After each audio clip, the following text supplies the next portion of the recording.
Hey guys, welcome back to the channel. This is story about what if Naruto was adopted by Iruka and becomes powerful part 1. Before I start, please do support for more amazing content and comments for part 2. Do consider to subscribe my channel and share my video to your friends and check out the description as well. Let's start the video.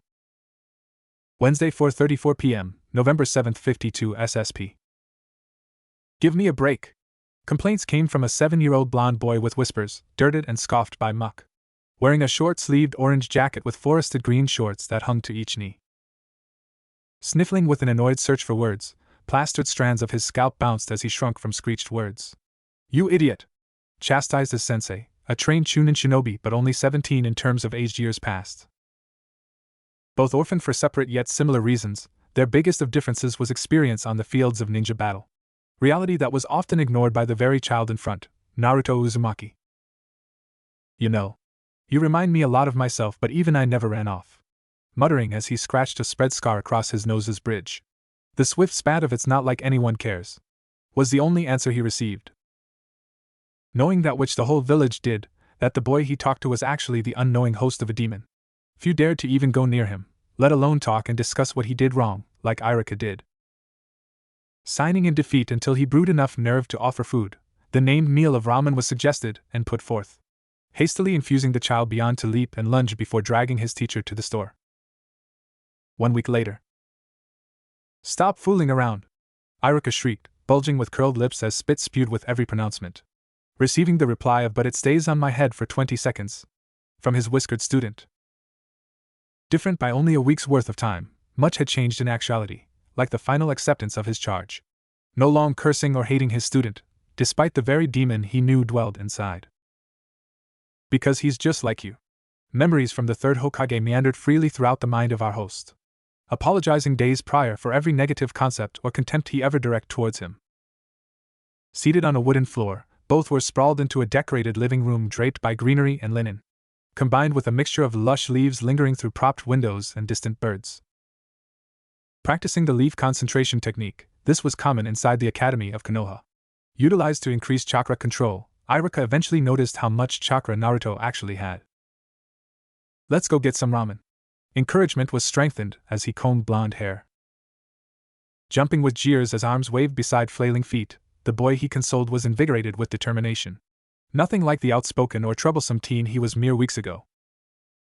Because these simple acts of kindness, the process of adoption, and the feeling of parental love was all he needed, influencing the passage of days to feel like months as he dreamed echoed.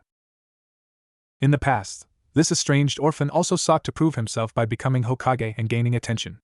But now, with the unsung aid of Iruka, such desires were left like a bad toy. A trend that willfully continued as each of these Konoha loyalists ran out the front door in a hurry. The barren street they lived on was studied before eagerly heading off to find their next meal. 2 weeks later. Standing outside of the iconic Konoha Academy, Iruka was teaching his class about chakra control. Shrouded by the overcast shadow from the Hokage monument, Iruka's clipboard wavered against the wind. Grabbing one of these dislodged leaves, a 6-year-old Sasuke pinned this foliage against his forehead. Fueled by the crimson-eyed silhouette of his older brother, he clenched his teeth. 30 seconds, nice job. Next, Naruto Uzumaki. These words were met with a chorus of laughter. Ignoring this protest, Naruto gleefully dashed next to his wooden swing, pulling a leaf from the tree. Running in front of Iruka, he sprawled this leaf across his forehead, smiling at his sensei. Over the past several weeks, Naruto's life had taken a dramatic shift. He finally had a family. Filling the void in Naruto's heart, Iruka became more and more attached to his whiskered student. Amazing! 50 seconds. The class became dampened by Iruka's booming voice. Humming with interest, Sasuke was propped against a tree, holding both arms in front of his chest. Slowly opening one eye, he glared at Naruto's back, observing his strange classmate. 6 months later. Faint rays of moonlight sparkled down as Naruto and Sasuke walked beside each other. Walking through the Uchiha compound, this pair of friends just finished their daily routine of training. Distracted by an elderly librarian, Sasuke and Naruto quickly surrounded the elderly woman, running circles around her. Giggling in response, this aged lady grabbed both boys by their head. "Sarada, have you seen any of my big brothers?" Sasuke asked. "I haven't seen Itachi in some time, but Shursui is next to the waterfall," Sarada explained, revealing Sasuke's secret hiding spot. Nodding with appreciation, Sasuke instinctively dashed down the road, leaving Naruto in the dust. Caught off guard by a nearby book, he strolled in front of Sarada's exterior shelf. Usually barred and forbidden from entering the library, the average citizen hated Naruto.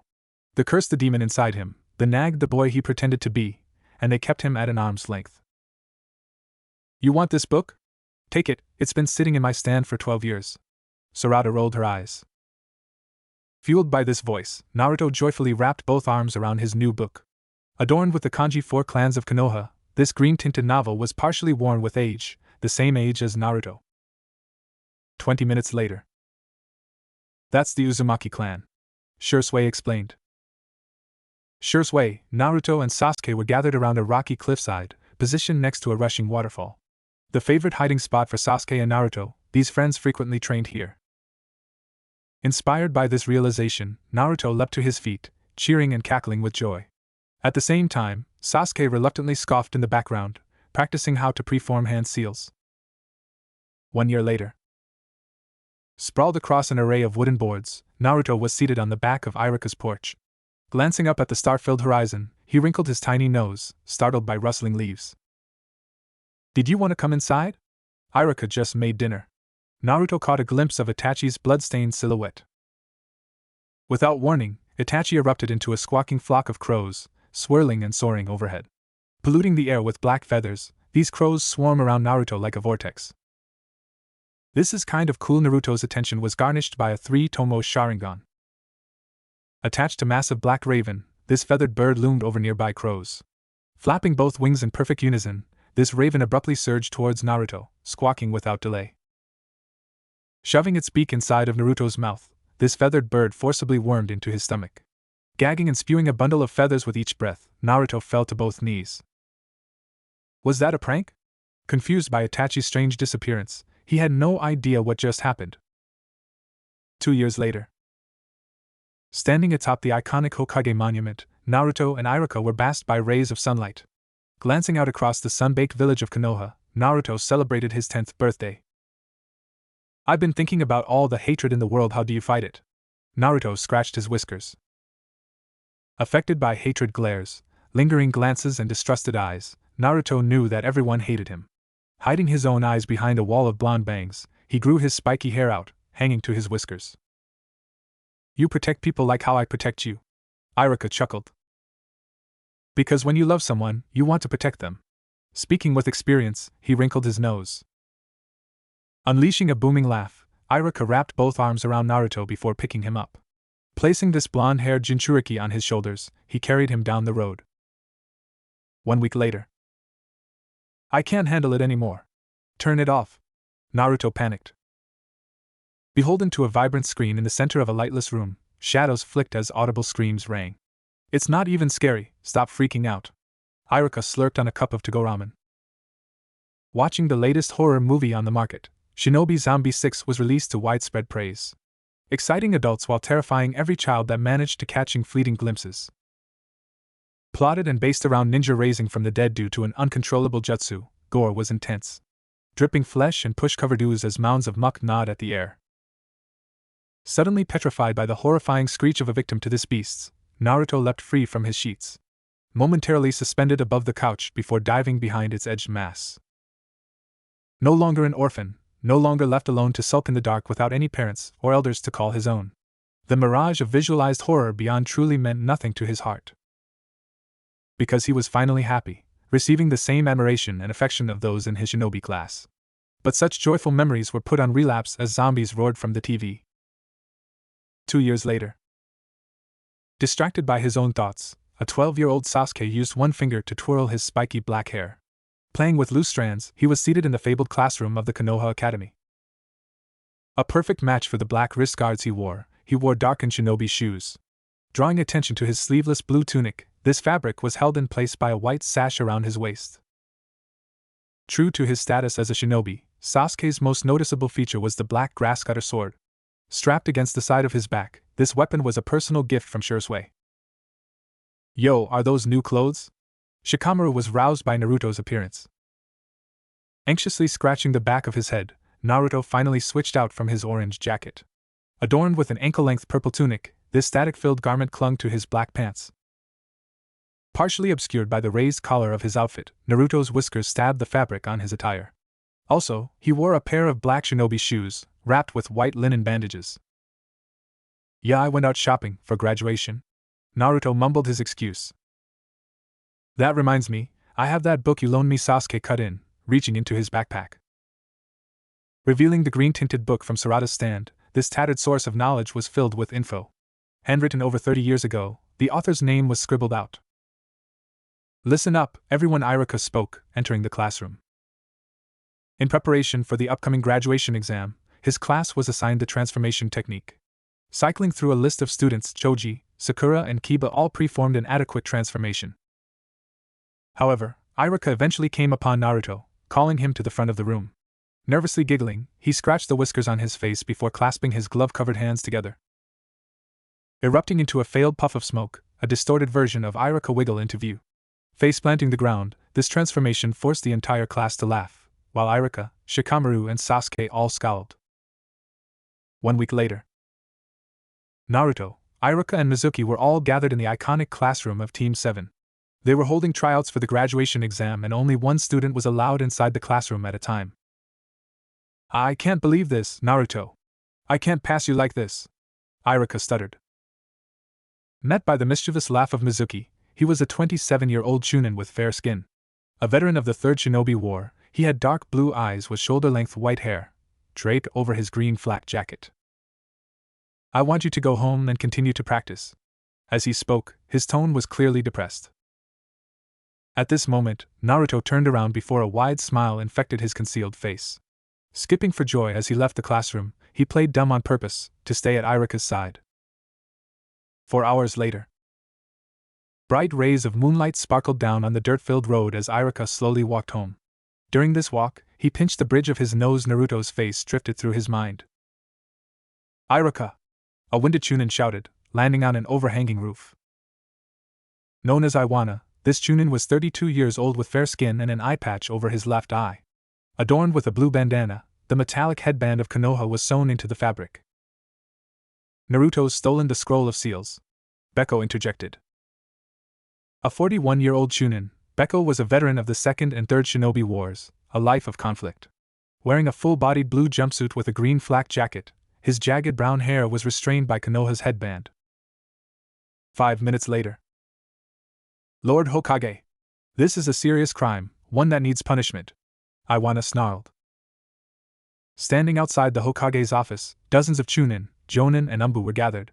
Discussing the volatile and scared nature of the Scroll of Seals, it was originally written by the first Hokage himself. "Scroll. If it falls into the wrong hands, they could destroy our village," Daikoku cut in. A 35-year-old veteran of the 3rd Shinobi War, Daikoku was rotund, fat, and overweight.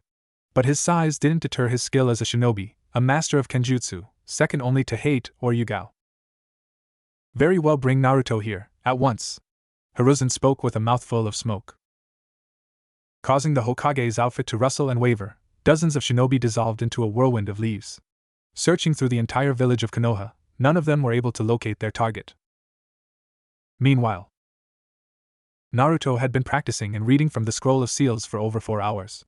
This allowed him to repetitively tinker with an extremely difficult technique, the multiple shadow clone jutsu. Because of this, Naruto decided to continue studying the scroll, eager to appease Iruka.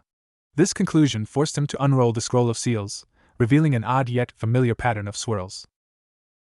Known as the 8 trigram seal, it was special technique, used by the 4th Hokage himself.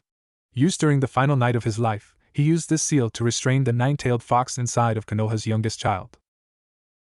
Taking place over 12 years ago, Naruto was that child, an orphan since the death of his parents. But now, he found a new family and a new home, emboldened by Iruka's love and admiration. Unrolling the scroll again, he stumbled upon the Flying Thunder God, an S-rank technique. Enamored by the cool sound of its name, Naruto decided to study this technique, devoting all his time and effort. 7 hours later. "Do you have any idea how worried I've been?" Iruka shrieked, jumping from the tree line. Positioned inside the forested outskirts of Konoha, the foliage was pierced by rays of moonlight. Muffled by the sound of hooting howls and chirping crickets, Naruto nervously scratched his scalp. Do I pass the secret exam? Naruto's face was awash with joy. Mizuki told me all about the secret exam. Explaining his motivation, he spread horror across Iruka's face. I see Iruka has found you hard at work? Mizuki slurred with innocence. Jumping in front of and shielding his whiskered student, Iruka shouted a list of demands. Ordered Naruto to return to Konoha. This blonde boy was too tired to move, a side effect of chakra exhaustion. Don't let Mizuki get the scroll. It contains forbidden jutsu that could put our village in danger, Iruka screamed.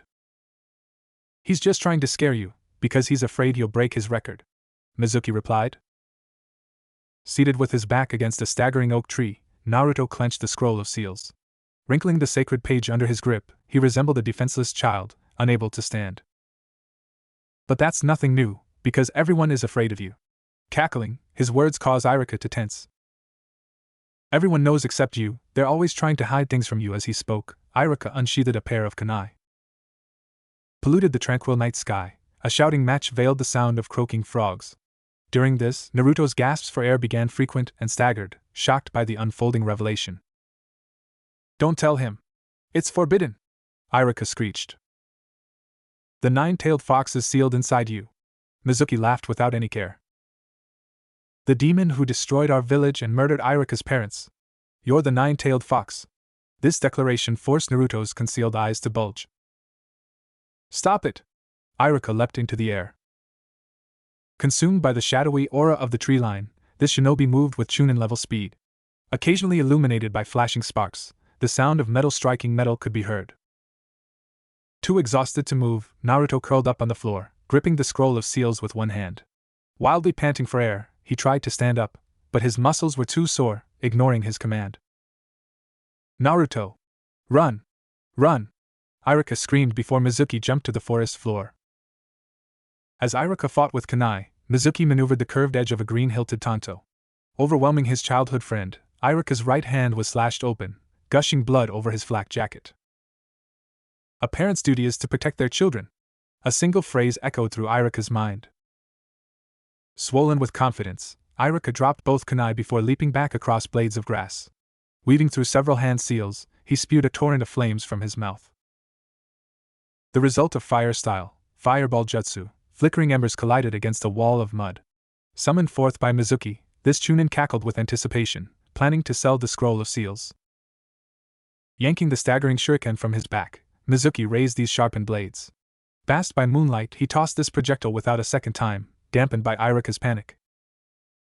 Naruto, watch out! Iruka screamed with a mixture of pain, rage and fear.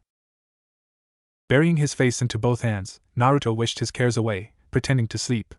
But the night continued to stretch on, and the air became filled with silence, ruptured only by crickets. Startled by cold liquid atop his scalp, Naruto's ears were filled with Iruka's gentle voice.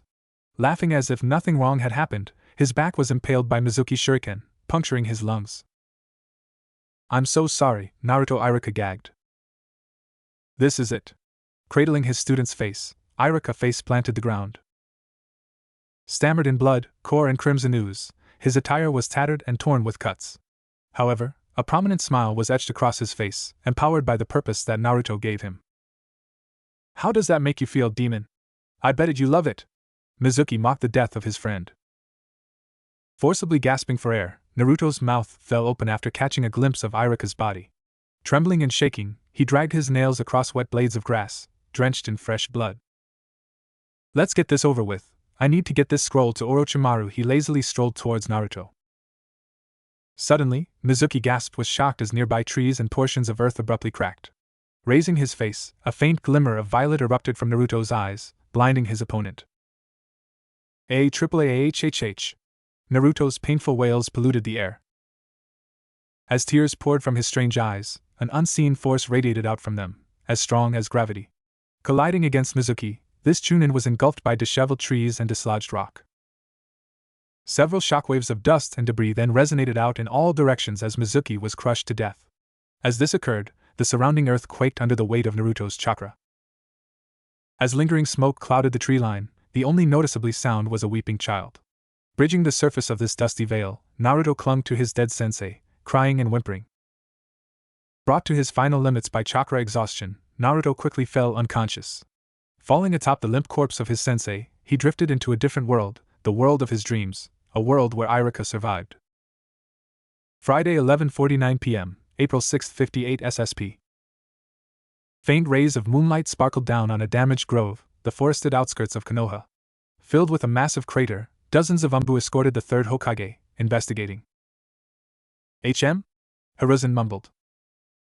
With fields of kunai littered around the ground, a past battle was fought here, staining the land. Eventually, Hiruzen's vision stumbled upon an unconscious Naruto, blanketed by a lifeless Iruka. Taking notice of dislodged rock and severed trees, the forbidden scroll was unraveled on the ground. Polluted by dried drops of Iruka's blood, this sacred scroll rested beside Naruto's hand. Clear this area of any evidence. After speaking, a chorus of Umbu nodded in approval. Care and clean Iruka's body with slurred speech, Hiruzen crouched down. Cradling Naruto between his elderly and withered arms, the third Hokage carried him like a baby. Treating this whiskered shinobi as his own son, Hiruzen was defined by the liver spots on his face. Recall Kakashi Hatake, at once. Trailing his speech, Hiruzen kicked the earth beneath him, erupting into a whirlwind of leaves. 5 days later. Startled by the loud rumble of his stomach, this sensation was trailed by a sharp pain. Rubbing the agony from his eyes, Naruto leapt from his bed, landing on a cold and marble floor. Up already? A cheerful voice hummed. Caught off guard by this strange silhouette, Naruto held his roaring stomach, thinking of food. However, this train of thought was quickly replaced by Iruka's smiling face, stained with blood. Flashback. Seated atop a cushioned couch, Naruto and Iruka watched the flickering screen of a TV. Fresh from a failed day at the academy, Naruto flunked his latest test, missing every single answer. I know you're not that stupid, why don't you try to prove yourself? Iruka rubbed the back of his scalp. You're the only one I need to prove myself to, you know? Naruto mumbled. Trailed by a stark silence, the only sound that could be heard was the TV, filled with cartoons. Eventually, this sound was pierced by Iruka's laugh, bellowing across the wooden room. Using one hand to comb Naruto's spiky hair, blonde strands were littered throughout the air. Pulling his whiskered student closed, Iruka scratched a horizontal scar on his nose. That's why my dream is I want to protect people, like you protect me. Distracted by the TV, Naruto didn't even raise his face. I want to protect people, like how you protect me. As Naruto spoke, he finally tore his gaze away from the TV before staring at Iruka. Met by the extended hand of his teacher, Iruka offered an outstretched pinky. Making an oath to remember this moment, Naruto swore on the most sacred of vows, a pinky promise. How about some ramen? My treat? Iruka pointed at the door. Flashback ends. Stunned by a friendly tap against his nose, Naruto was brought back to reality. Shrouded by shadows, the nearby curtain was throwing open, briefly blinding this whiskered Jinchuriki. Straining to open his hidden eyes, Naruto bore witness to a throbbing network of chakra. Blinking his concealed eyes in shock, the world reverted back to normal, filled with color and sunlight. It's good to see you. A jonin slurred, standing inside a hospital room. If you're hungry, we can get some dango. As this figure spoke, he read from an orange book. As his stomach cheered in approval, Naruto glared at the tile floor with a downcast face. Distracted by the transparent face of Iruka, he felt roused from a dream, as if everything was fake. Ignoring the shinobi that greeted him, Naruto charged at the window before throwing it open. Jumping outside, he fell 2 stories, landing on his feet before running down the street. Lost in his own mind, Naruto face-planted the ninja that woke him up, falling to his backside. Exposing a faint glimmer of violet light in his eyes, Naruto's vision was obscured by thick bangs. Where are you going? Basked by rays of sun, the shinobi yawned. Gripping the collar of Naruto's hospital gown, this blonde shinobi was lifted off his feet. Dangled like a carefree child, he struggled to break free, but he was too young and too weak from hunger.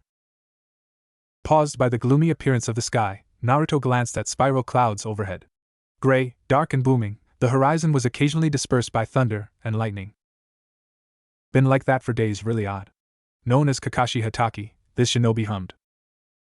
Dressed in a full-bodied blue jumpsuit, this cloth was covered by a green flak jacket. The attire for all shinobi of Konoha, this brought attention to his dark blue mask and Konoha headband, lined against fair skin.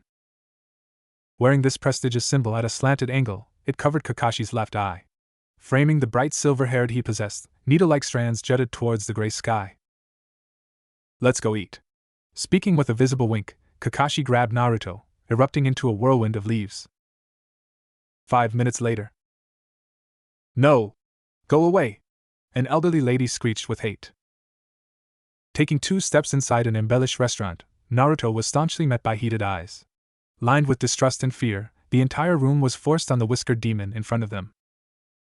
Interrupting this hateful spat, a barrage of barren dango was hurled through the frigid air. Piercing the ornate top of a wooden counter, Enko sundered the surface under her feet. This kid is a member of our village, and you want serve him? Enko leered. Sounds like a spy to me. You'll have to report you to Ibiki for interrogation. Using dango was a toothpick, he snarled.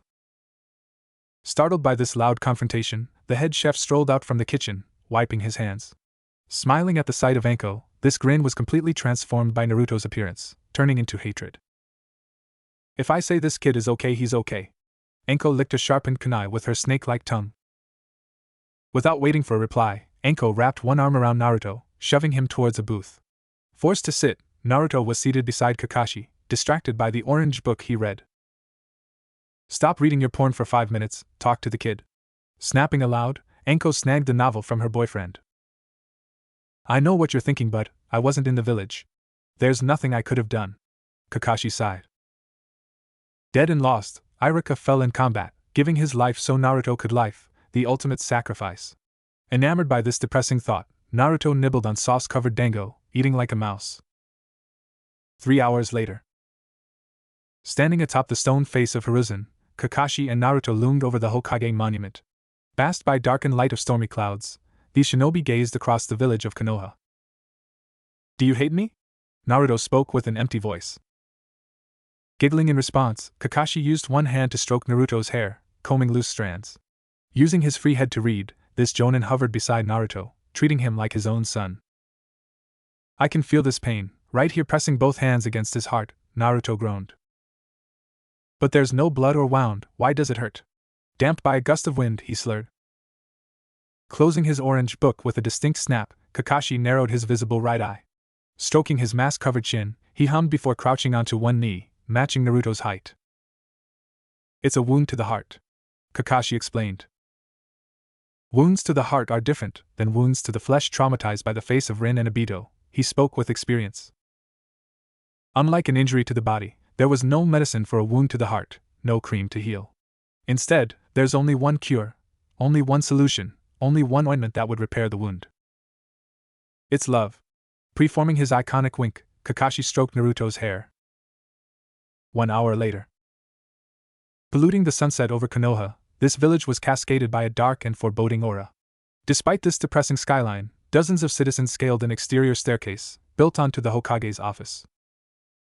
Resting in the center of the cobbled roof, Iruka was sprawled inside his wooden casket. Masked by the elderly outline of Hiruzen, this shinobi stood over Iruka's corpse, smoking his pipe. Why did he have to die? Naruto muttered with swollen tears. So you could live. Hiruzen spoke with experience, reminded of Tobirama's sacrifice. Do not pity him. Because his actions gave you another chance. After speaking, he inhaled a mouthful of smoke. Trailed by thunder, a drizzle of rain broke the swirling clouds overhead, bombarding the village. As villagers opened and cracked their umbrellas, Naruto stood in the center of this rainfall. Glancing at the downcast whiskers on Naruto's face, the third Hokage was met by trailing tears. Blending in with the rain, he discreetly cried, mourning the shinobi that gave him purpose. Don't cry, it's a shinobi rule, Naruto mumbled. Never show your feelings and keep your mind on your mission. As Naruto spoke, he rubbed the tears from his violet eyes. Followed by an awkward silence, this extensive void was pierced only by the sound of rain. Undaunted by this thumping barrage, Hiruzen continued to smoke from his pipe, inhaling a vast puff. I will not tell you how to act, Hiruzen replied. But to me there is no greater act of love than being trusted to protect others. Raising his gaze, Hiruzen glared at the stone face of Tobirama. 1 hour later. Trickling out in pairs of ones, twos, and threes, citizens slowly left Iruka's funeral, walking home.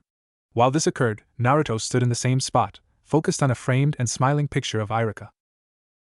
Yo, let us get out of this downpour? Sasuke spoke up. After the Uchiha massacre, the only friend Sasuke had was Naruto. He was the last person left. Reminded of this generosity, Sasuke tried to comfort his whiskered buddy, failing at every attempt. "Come hang out with us, when you get the chance," Choji and Shikamaru spoke in unison. "See you around," Sakura, Sasuke, and Ino moaned. As these young genin turned around, they left Naruto alone with his thoughts, veiled by rain. Accompanied only by Kakashi and Hiruzen, Naruto loomed over Iruka's open casket. "Come by my office tomorrow morning."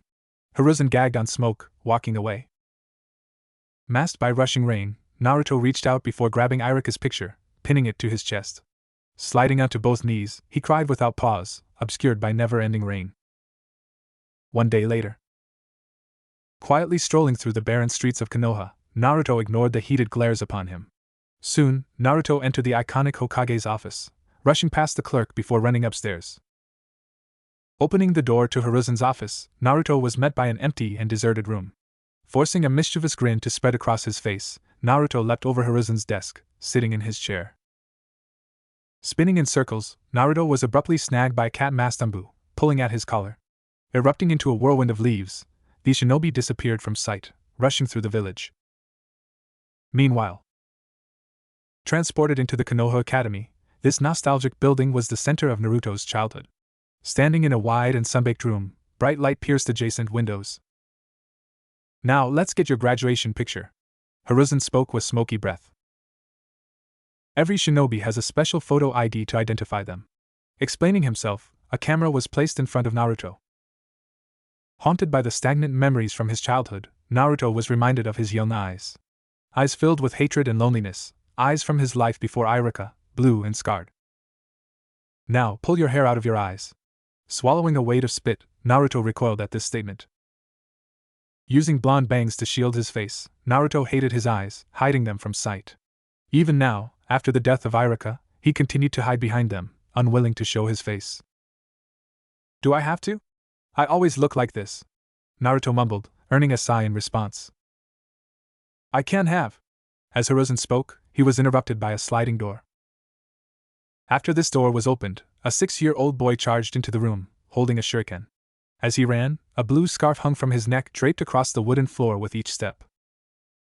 Dressed in a gray helm, strands of brown hair jutted out from a cracked hole on top. Also, this helmet was a perfect match for his knee-length shorts and shinobi shoes, contrasting his tan shirt. "Old man! I challenge you!" Shrieking in victory, this boy was known as Konohamaru. At the last moment, Konohamaru tripped over his own scarf, face planting the floor with a thud. Afterwards, the third Hokage rubbed the bridge of his nose, sighing several times. "Are you all right, honorable grandson?" Ebisu entered the room, pushing his glasses up. A Tokubetsu Jonin, Ebisu was 26 years old with fair skin and a full-bodied blue jumpsuit. The same tone as his bandana, this fabric was adorned with the metallic headband of Konoha. "Hey! You tripped me!" Konohamaru pointed an accusatory glare at Naruto. "Do you know who I am? I'm going to be the next Hokage." Snarling, these words created a frown across Naruto's face. Enraged by this sense of entitlement, Naruto rose to his feet, grabbing Konohamaru's scarf. Slamming a soul fist against his young skull, the honorable grandson was knocked to the ground. Ignoring the disbelief on Ebisu's face, Naruto stepped over Konohamaru, grabbing a nearby camera. Plastering a fake smile across his face, Naruto snapped his picture with obscured eyes. Without a moment of pause, Naruto ran towards a surrounding window, jumping outside. Stunned and speechless, Konohamaru rose to his feet, chasing after the whiskered Jinchuriki. 5 hours later. Shining down between an array of overhanging tree branches, Konohamaru and Naruto sat together. Propped against a large boulder, these kids were positioned inside the forested outskirts of Konoha. "Let's go, honorable grandson," Ebisu scoffed, landing on the forest floor. "No way! I'm learning how to become Hokage," Konoha argued. Glaring at Naruto with hatred and distrust, Ebisu pushed his glasses up, scowling in disgust. As chirping birds filled the air, he strolled forward, crunching the green beneath his feet. "How can this thing know anything about that?" While speaking, Ebisu leered. This statement forced Naruto to clench his teeth, clasping both hands into the clone seal. Abruptly swarmed by hundreds of clones, this depiction filled Konohamaru with envy and pride. Forbidden art, multi-shadow clone jutsu. Naruto's voice pierced the clearing before pressing both hands into the iconic clone hand seal.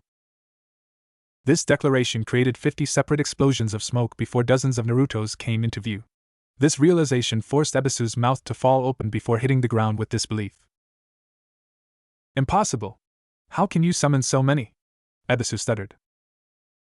Charging without delay, dozens of Narutos tackled Ebisu into the ground, pinning him.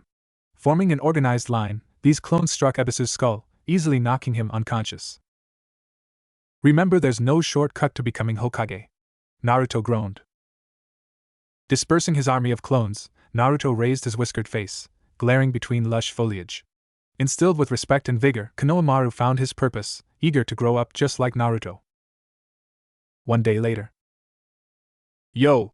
Shikamaru spoke out. As Naruto entered his iconic classroom, all 9 rookies were gathered together, seated in order. Before Naruto could speak, Sakura and Ino polluted the room, screaming with jealousy. I saved you a seat. Sasuke slurred, allowing Naruto to sit beside him. Enraged by this display, Ino and Sakura both hurled mental insults at Naruto, cursing him. These kunoichi then turned around before sitting at a nearby desk, holding their faces with one hand. Listen up, I will be replacing. Ebisu entered the room, freezing after he noticed Naruto. You'll all be put into 3-man teams, each led by a skilled jounin. As Ebisu spoke, he shifted through his clipboard. This statement caused Ino and Sakura to squeal in unison, daydreaming at Sasuke's cut face. At the same time, Shikamaru sighed with boredom, using one finger to clean his ears.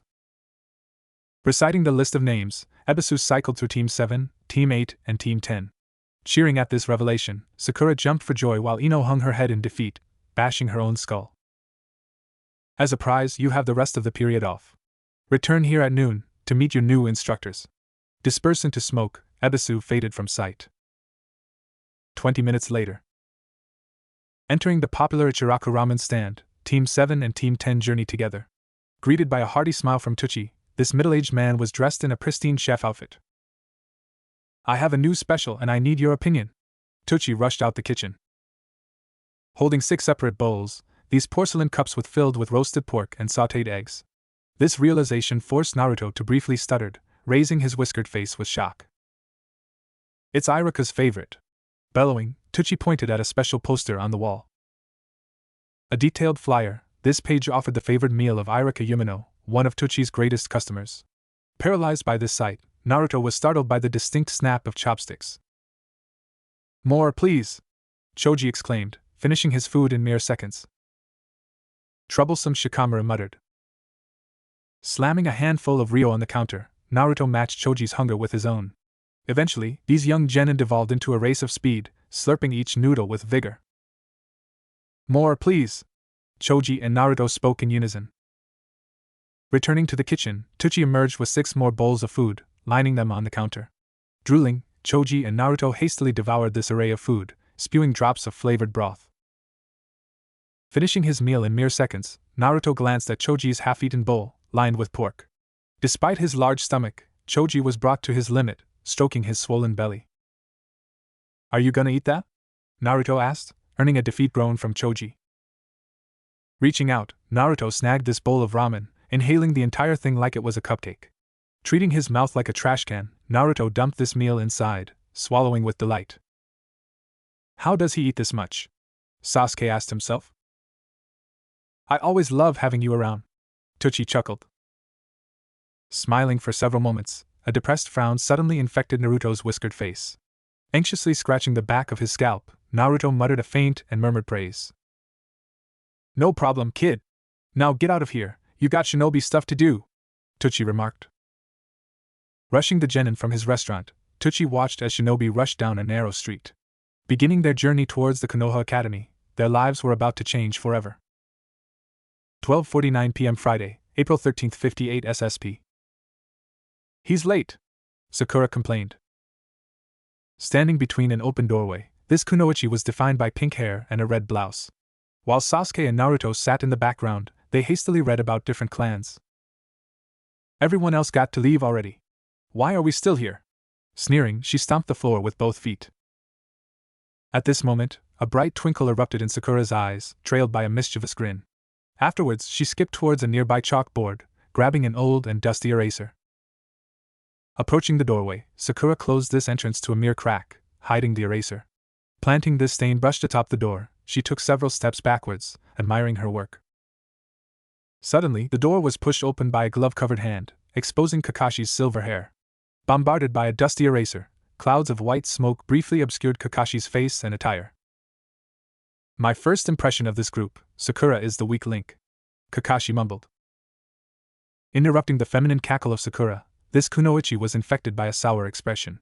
Crossing both arms against her non-existent chest, she stuck her tongue out, filled with contempt. Where's your headband?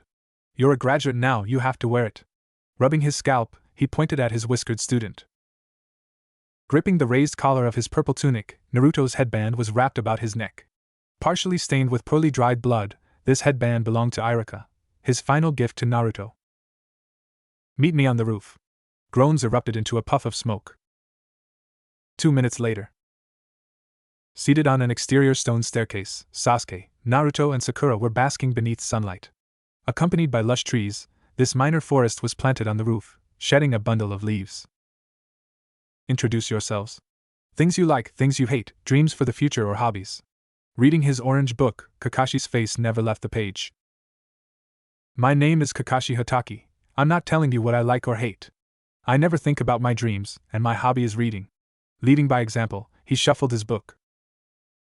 Raising her hand towards the sky, Sakura shrieked for attention, shouting me. Earning an exhaustive sigh in reply, she leapt to her feet, wrapping both arms around her stomach. My name is Sakura Haruno, and I like a specific person. She glanced at her Uchiha teammate. My hobby is and my dream is barely able to speak, she squealed like a schoolgirl. And what do you hate? Kakashi rubbed his mask. Naruto! Sakura screamed. Enamored by this response, Naruto raised both knees to his chest, glaring at the floor with downcast eyes. At the same time, Sasuke scoffed with annoyance, enraged by his pink-haired teammate. My name is Sasuke Uchiha. I hate waterfalls and people who never shut up, and I like Naruto. Sasuke sighed. What I have isn't a dream because I'm going to restore my clan. Slurring, Sakura moaned in response. Masked by swirling leaves, Kakashi glanced at Naruto, examining the whiskers on his face. Still reading his book, this jonin pointed at his blonde-haired student, waiting for a reply. My name is Naruto Uzumaki. Stuttering, he twirled his whiskers. I hate it when people judge others because of how they were born. Scrambling for words, Naruto glanced at the sky. And my dream is to protect everyone, Naruto mumbled. Enthralled by the vibrant memory of Iruka, his smiling face seemed as real as the sun. A lingering train of thought, Naruto couldn't shake this cheerful image from his mind, ingrained. This is really good, we'll have our first mission tomorrow, Kakashi exclaimed. Great, now we're going to fail, 'cause we got placed with a second-rate kunoichi, Sasuke mumbled. Be at the designated training grounds at 5 a.m. Standing up, Kakashi stretched each limb. Oh, and don't eat anything for breakfast or you'll puke. He vanished into a whirlwind of leaves. Wanna swing by my house early in the morning? We'll do some training. Sasuke turned to his friend. Met by the pleading words of Sakura, she jumped to her feet, begging for attention. Pinching the bridge of his nose, Sasuke groaned before Naruto spoke up, inviting her along. I'll see you and Pinky tomorrow. Sasuke stood up, lazily strolling towards a distant staircase. Waving a dismissive hand, Sakura didn't even acknowledge her blonde teammate. Distracted by Sasuke, she chased after him, leaving her whiskered friend alone and isolated. This silence allowed Naruto's thoughts to drift back to the Konoha hospital, humming. Focused on the strange chakra network that he previously viewed, he scratched his fair-skinned cheek. Shooting to his feet, he approached an iron railing, revealing the sun-baked outline of Konoha. Mentally reciting a list of scrolls, he became obsessed with the Hyuga clan and their Byakugan. Closing each of his obscured eyes, Naruto pressed both hands into the ram seal. Reliving the rigorous hours he spent training, he focused on the leaf concentration technique. Funneling vast amounts of chakra into his violet and rippled eyes, he lazily opened them. As black pupils began to swell and bulge, his vision lost all color, entering the chakra-filled world. A unique field of vision, this perspective was only visible by the Rinnegan and Byakugan. Opening his mouth with shock, hundreds of chakra networks were exposed, walking through Konoha. Glancing down at his own hand, streams of violet pulsated through Naruto's wide palm. Sighing with defeat, he lowered this hand to his side, clenching it with rage and trepidation. Why am I always different? Naruto asked himself. Flashback. A 12-year-old Naruto strolled down a narrow and dirt-filled road on his way home. Leading to a desolated and abandoned street, this cul-de-sac rested on the northeastern outskirts of Konoha. Barricaded and boarded up, several houses were empty and vacant, devoid of any occupant. Approaching the only lively house in street, Naruto walked past a set of bushes, journeying to the front door. Unlatching the lock before walking inside, Naruto was met by an awkward silence in the air. Unwilling to enter, he shut the door before running to the backyard, jumping his fence.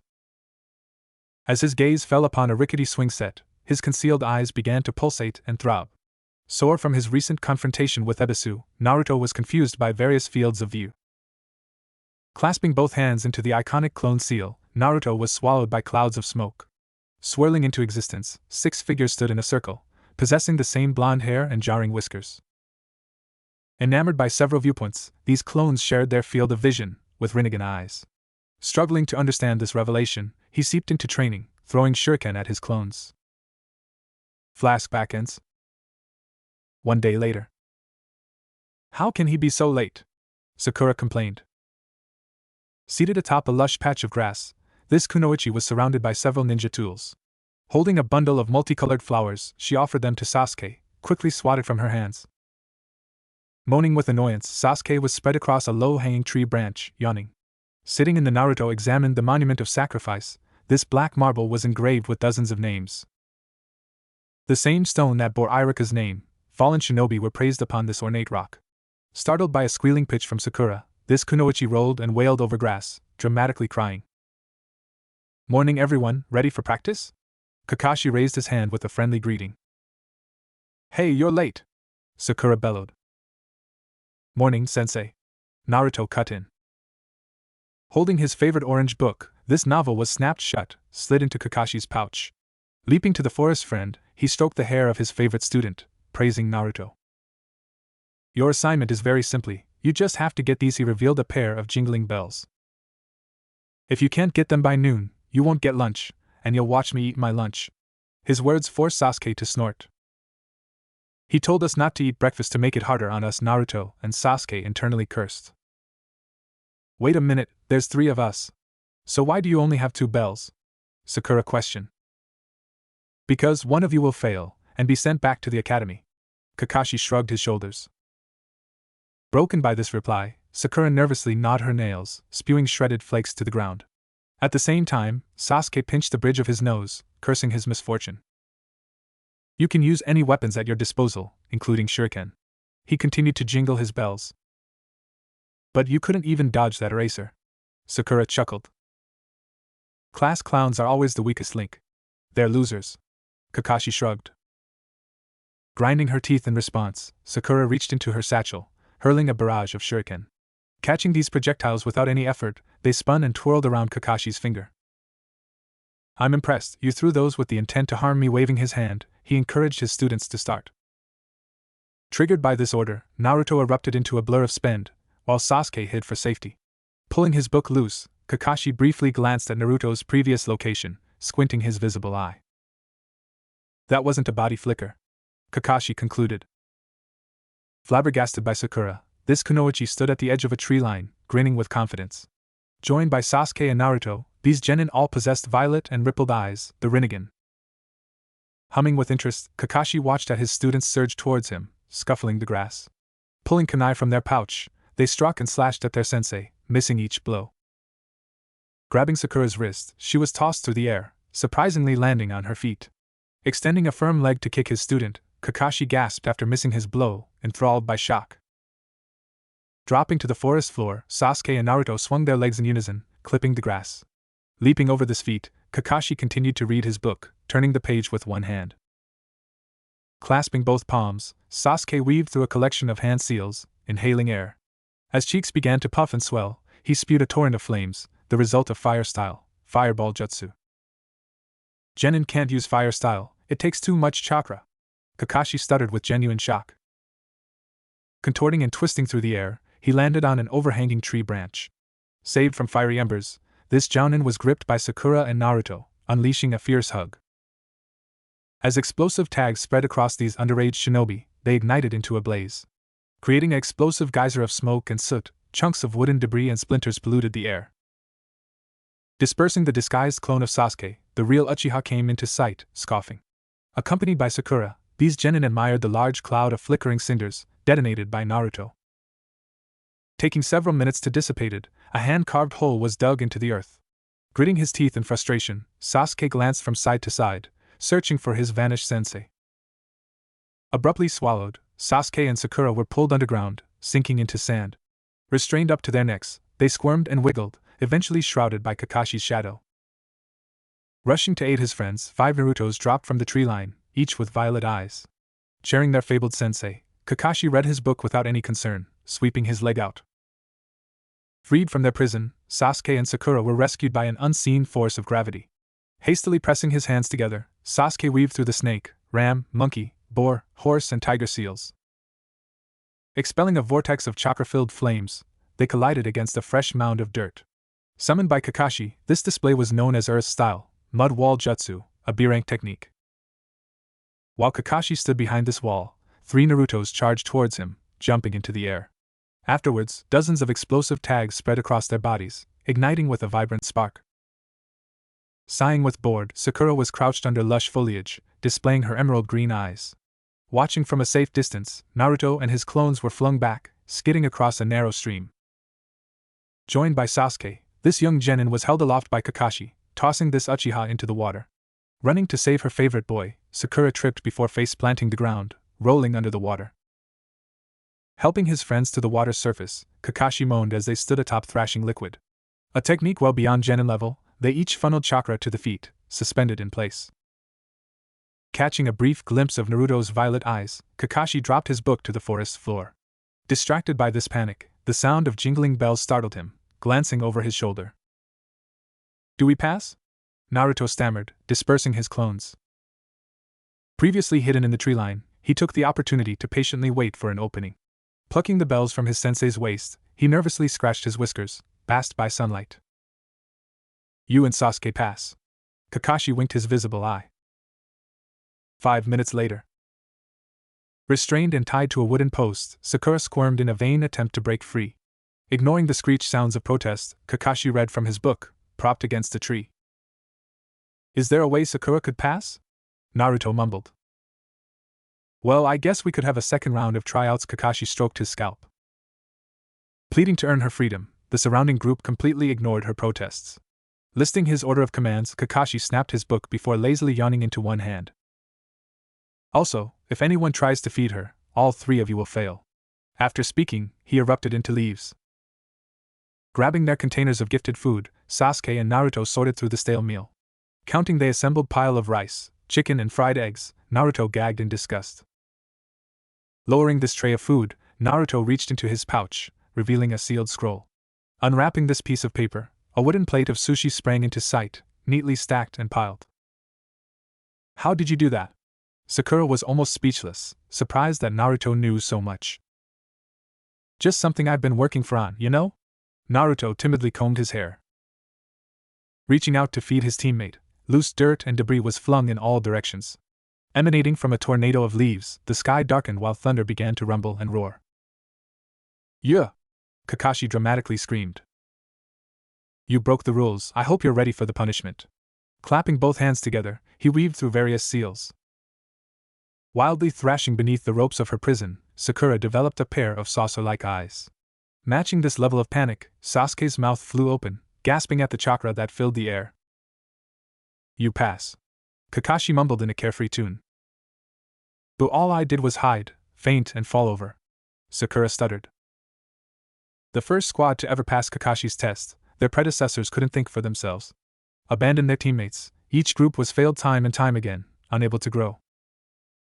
In the shinobi world, those who break the rules are scum, true, but those who abandon their friends are worse than scum. Kakashi winked. "So you're all official members of Team 7. We start our first mission tomorrow." Cheering with outstretched hands and tackled by a newly made shinobi with whiskers and a wide smile. Violet flashes radiated from his obscured eyes, this distinct light glimmering across the face in front. "About time," Sasuke scoffed. Taking several minutes to stand up, Kakashi rested one hand atop Naruto's blonde scalp. Walking between a lush pair of trees, this smiling group approached the outline of Konoha's wall. Screeching, screaming and wailing, Sakura watched as her teammates disappeared from sight. Leaving her tied to a wooden post, she hung her head in defeat and shame, begging for food. Tuesday 10:27 a.m., April 30th 58 SSP. The target has moved. Kakashi's static voice was quick to pierce an electric soundboard, carried abroad. Communicating with the aid of such technology, it was one of many advancements brought about by war. I think I'm lost, Sakura slumped and mumbled behind a barren tree lined only by bark and missing leaves.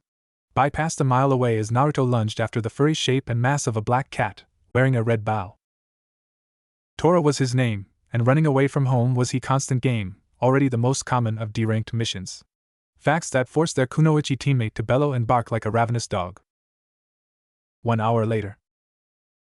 Mommy missed you so much, an obese woman screamed, rubbing Tora's face against her cheek. Nuzzling this defenseless cat, Tora squirmed and meowed for freedom, pawing at the air. Rubbing the vibrant side of his scalp, Naruto's face was hidden behind a wall of blonde hair. For Team 7's next mission, we have several tasks. Hiruzen exhaled a puff of smoke. Seated behind a boomerang-shaped table, 6 chairs were arrayed, but only 3 were filled. Sitting beside the third Hokage, Ebisu sat in Iruka's prided chair, a reminder of his absence. No! Sakura shrieked, forming an X with her arms. We've been at this for weeks. This was our 7th D-ranked mission. I want a real mission. Shouting, she slumped to the ground like a baby. I knew this was coming. Kakashi pinched the bridge of his nose. Lord Old Man, can we have a real mission? Naruto spoke up. Inhaling a fresh hit of leaf, Hiruzen removed the iconic hat he wore, denoting his Kage status. Exposing the liver spots that lined his face, he groaned before stroking his elderly beard. Very well. If all 3 of you agree, smoke poured from Hiruzen's nose. Are we escorting a princess? Or saving a threatened village? Are we delivering an important message? Sakura cut in. Bouncing like a jackrabbit, Sakura's fair face was framed by strands of pink hair. Embellished by the sunlight from an exterior window, her green eyes sparkled like ornate jewels of emerald. You'll be bodyguards to a nearby land, Hiruzen explained, waving for their guest to enter. Stumbling past an open door, a 43-year-old man was barely able to stand or walk. With shaggy gray hair and a poorly trimmed goatee, fresh sake dripped to the floor, slipping from a bottle. Dressed in a short-sleeved gray tunic, his hairy chest was exposed by a deep V-cut. Held in place by the pale purple sash around his waist, this contrasted his tan pants and civilian shoes. You, the loud runt with weird hair. Am I supposed to believe you're a ninja? Tazuna gagged on Saki. Haha. Who's the loud runt with the way? Sakura froze mid-sentence. Earning an awkward gaze from her teammates and sensei, this kunoichi foamed at the mouth. Lunging forward, her collar was snagged by Kakashi's hand, holding her back without effort. I'll demolish you. Her words filled the room. You can't demolish the client, that's not how it works. Kakashi sighed. Sakura then continued to worm and wiggle before Kakashi effortlessly lifted her into the air while reading his book. At the same time, the elderly man finally stopped drinking his sake before wiping the alcohol from his face as several drops fell to the floor. I am Tazuna, a bridge builder, and I must return to my country. Tazuna burped. Continuing her vain struggle, a thrashing Sakura was lifted into the air, held by her sensei. Blindly kicking and clawing at her opponent, she grinded her pearl-white teeth together. You're only a C-rank mission, so you can't be that important, Naruto mumbled.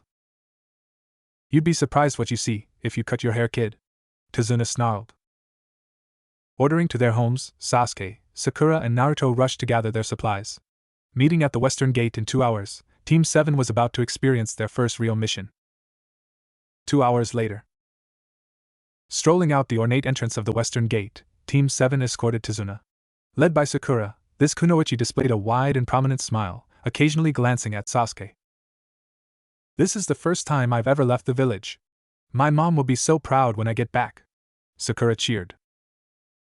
Am I supposed to trust my life to this brat? She's a joke, Tazuna complained. Pointing with an accusatory glare, Tazuna took a swift chug from a porcelain bottle of sake. Wiping this odorous alcohol from his mouth, his stomach was swollen with girth and weight.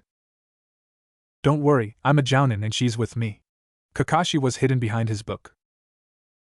Hey! Someday I'll be the greatest kunoichi to ever exist.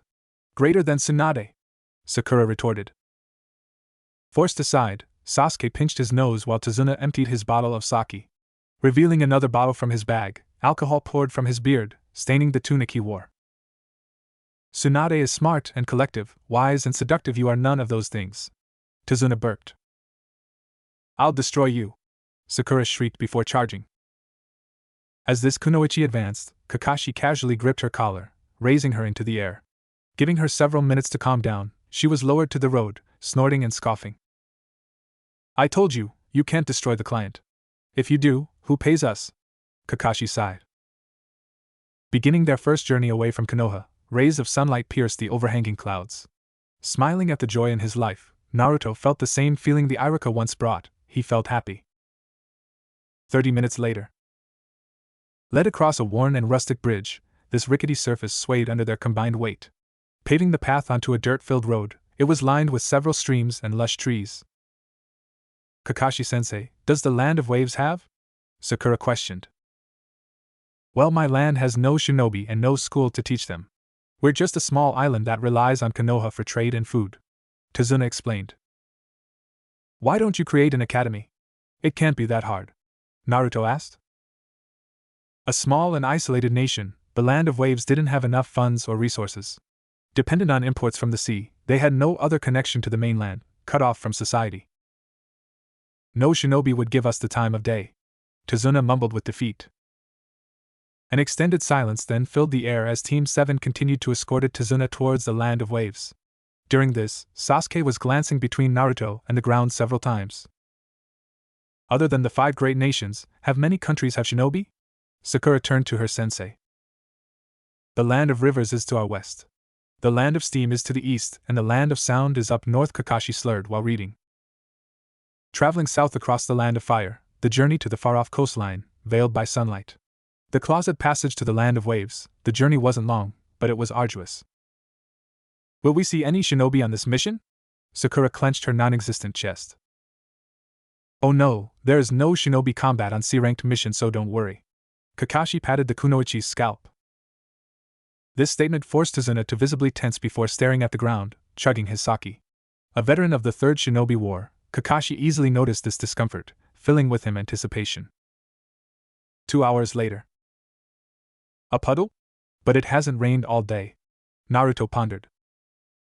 Walking ahead of his friends, Naruto's pupils began to swell and expand, pushing his ocular rings. Shifting into a colorless field of vision, he focused on the puddle, filled with blue and green chakra. Visible tense, Naruto sighed after strolling past the puddle, breathing in patient relief. Glancing over the book he read, Kakashi's visible eye glanced at Naruto, studying his body expression. Don't worry. Everything will be fine. Kakashi winked. Rising from the tiny puddle, a pair of mask-covered figures phased from the water's surface. Adorned with the headband of Kiri, their bodies were partially obscured by tattered gray cloaks. With mud-colored camel pants, they wore black shinobi shoes with a mechanical rebreather. Also, an iron claw was strapped to their opposing hands, conjoined by a metallic chain. Twin brothers with needle-like black hair, one of these siblings were hurled through the air. Stretching the chain that connected them, this shinobi landed beside Kakashi, ensnaring him with iron. As all 3 genin spun around, their sensei was shredded into chunks of disheveled meat. Forcing his concealed eyes to throb, Naruto's whiskered face was illuminated by a violet aura. They've found me! Tazuna panicked. Screaming with control, Sakura raised both hands to her face, hiding the horrific expression she displayed. Tripping over her own feet, she swallowed a wad of spit while Sasuke unsheathed his blade. Surging towards Tazuna, a metal claw was parried by Sasuke's sword, spewing loose sparks. As these shinobi approached, Sasuke unsheathed his sword before parrying a metal claw. Creating several sparks, sparkling cinders polluted the air, dispersed by a thrashing gust of wind. As the world around him slowed to a claw, Naruto's rippled eyes began to twitch with chakra. Enthralled by the chuckling laugh of Iruka, an enraged scowl spread across his fair face. No! Naruto's voice pierced the tree line. Erupting with the force of gravity, surrounding earth was cracked and splintered. Rustling under this vortex, Naruto's bangs violently wavered, exposing the vibrant and ancient eyes he possessed. Rupturing like a shockwave of wind, This vortex slammed against the attacking Chunin. Robbed of their balance, these shinobi were hurled through various trees, snapping the chain that linked them. They're just kids. We can't fail, Meizu snarled, raising his right claw. Brushing the dirt from their attire, these shinobi rushed forward, dampened by their rebreathers. Throttled by a muscular bicep, these twin shinobi were snagged by Kakashi, held under each arm. Kakashi-sensei! He's alive! Sakura cheered. Looks like they managed to save me after all. Tezuna's thoughts echoed. Great reflexes, Sasuke. You reacted very fast, and Naruto, you protected everyone. Kakashi winked. At this moment, Kakashi appeared between each of his students, shrouded by leaves. Afterwards, he dropped an unconscious Meizu and Gozu, scuffling the ground with their bodies. Mr. Tezuna, we need to talk. The silver-haired Jonin slurred. 5 minutes later. Tied and restrained to the base of a large oak tree, the demon brothers we sound asleep. Once loyal and devoted to Kiri, these rogue shinobi now serve Zabuza, the failed assassin of the 4th Mizukage. They're Chunin from the village hidden in the mist. Kakashi rubbed his scalp. Explaining his train of thought, and the actions he upheld, this Jonin held an orange book. Snapping this novel closed, he stroked his masked chin, narrowing the visible eye he displayed. I had to see who their target was, and what they were after. He groaned, leering at his customer. You didn't say shinobi were looking for you. If we knew this, it would be a B-rank mission or higher. He glanced at the sky overhead. If Konoha knew that was a chance of enemy ninja, they would have staffed differently. Instead, they sent raw and untrained genin, lead only by a sole jonin, into a battlefield of conflict. Lying to us is unacceptable. We're returning home. Sighing, he pinched the bridge of his nose. Turning to the north, Kakashi strolled in the opposing direction, trailed by Sasuke and Sakura. Left in the center of the road, Tezuna glared with a downcast face, clenching his defeated fists. The one who seeks my life is a very short man, who casts a long and deadly shadow. Tezuna slurred in explanation. Gato of Gato Transport, he's a well-known business leader, but below the surface, he sells drugs and contraband. As he spoke, his teeth became clenched. What can you do? You're just an old man, Sakura interjected. In an island nation, the man who controls the sea controls everything, and Tezuna knew this. By constructing a bridge, a grand bridge, he could connect his island to the mainland. When I finish the bridge, my nation will be freed from Gato's control. Choking on his words, he was swollen with pride. I don't understand. If you knew he would send shinobi, why did you hide that from us? Kakashi questioned. The Land of Waves was a small and impoverished nation. They didn't have the funds for a B-rank mission. A C-ranked mission alone could cost between 30,000 to 100,000 real, a lavish price tag. No one cares about us because we're poor. Tezuna's words carried deep weight on Naruto. Naruto could connect with Tezuna more than anyone in Team 7, because he understood his plight. He knew the estranged feeling of being an outcast, of living an isolated and lonely life. When the bridge is completed, you'll be expected to pay the appropriate costs. Naruto forced Kakashi to sigh. Also, you'll sign a trade deal with the Land of Fire. Reciting the past homework of Iruka, his whiskers rustled. Barking in protest, Tezuna chastised the young shinobi in front of him, doubting his word. An old man that had no one to trust, he hesitantly scoffed, unwilling to believe his ears. Don't worry. The Hokage and I are very close, Naruto replied. Whose kid is this?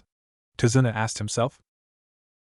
Escorting this middle-aged customer, Naruto was trailed by a reluctant Kakashi, Sakura, and Sasuke. Revealing the iconic orange book he loved, he shuffled and turned through several pages. Sensei, your son is full of surprises. Kakashi's thoughts boomed. Tuesday 7:07 p.m., April 30th 58 SSP. Escorting Team 7 down a dirt-filled road, a wide grove jutted out from a restful-looking tree line. Baked by a setting sun on the horizon, and covering a lush patch of soft grass too long unkempt. Is it wise to sleep out in the open like this? Tezuna sipped liquor before hastily brushing all remnants from his lips. Earning naught by a nonchalant shrug from Kakashi, forever buried in his book. Ignoring her sensei, Sakura surged past everyone, forcibly dragging Sasuke behind her. Reaching the center of the woodland grove in front as sighs of relaxation rang and rebounded aloud. Until a drunken burp ruined everything, originating from the very man she had been employed and paid to protect. Always drunken and stumbling for reasons that she herself never bothered to ask or entertain.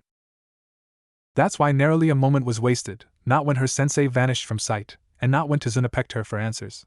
Not when Naruto asked for aid and not when Sasuke scoffed. Instead, she unrolled her carried bag before falling fast asleep. But little did she know, the ever-vanishing silhouette of her whiskered companion had already eluded everyone's view. Excepted that of their teacher, of course, trailing this blonde student throughout the tree line. Ascending pointed pinnacles where foliage no longer shields one from the moon, both knew the other was wary and watching. Yet never and not once did either utter a word, content to simply sit and watch the stars together. 9 hours later. Whoa! Sakura shrieked as mist too dense to pierce nearly hid her entirely from sight, forcing Naruto into water. As well as alerting the company they kept, already striving to stay quiet and sail silently. Quiet. Frail yet stern like a rock that endured too many winters, their driver never openly gave his name. Too afraid and wary of the consequences, something Tazuna knew all too well and recent. Why do you think we're traveling like this? Cutting off the engine? Rowing? So they don't see us. Words were spat yet soft. Momentarily disturbed only by the reprieve Kakashi gave when rescuing his violet-eyed student. Dripping droplets that shined and shimmered beneath a clear sky of blue, the cry of seagulls echoed and rang in every direction. Especially once they entered a swallow canal, swamped and swarmed by broad shrubbery and mangrove trees. Only a rickety dock of worn lumber and rustic roofs were clear to see for any signs of civilization and security, leaving Sakura to briefly think herself lost until their boat neared and slowly docked with the aid of a paddle. This is as far as I go, good luck. No even waiting for a response, their delivery man earned nothing but a wave from Tazuna, shoving his vessel adrift and free before fading into the mist just as quickly as he appeared. 10 minutes later. Sure sway, of course. Naruto explained answers that Sakura kept seeking, like when he learned about Fuinjutsu. But these patterns' details shifted to silences as a branch of lumber fell without warning. Enthralled by these resonating words, Sakura scoffed before flicking her hair to the side. Strolling through the bushes at his student attack, Kakashi closed his book before crouching down. Can you at least act like you're worried? Or is this how all big-shot shinobi are? Tazuna spoke, then bated breath, unaware that his hive of honor guards had already detected the highest of threats. Shaded and secure beneath a blanket of green yet too far off to be fully seen, muscles were held aloft by bark, belonging to one of the most wanted criminals in Kirk history, the Demon of the Mist. Zabuza Momochi. With the snap of his orange-backed book, Kakashi said the name that only a ninja would recognize. Listed in every bingo book ever issued within the past 6 months, since his first attempt. Huh! That would be assassin that tried to kill his own leader, the fourth Mizukage? Sakura spoke foremost, with Naruto adding in, yeah, what gives? Why bring up someone who isn't even here? Flinching towards the retorted replay to these bungled pronouncements, a hurled blade came where words were expected, shredding green from leaf and mist from air as steel was too swift to stop. Shoving students into Tazuna as shinobi sandals stabbed portions of earth still wet from morning mildew.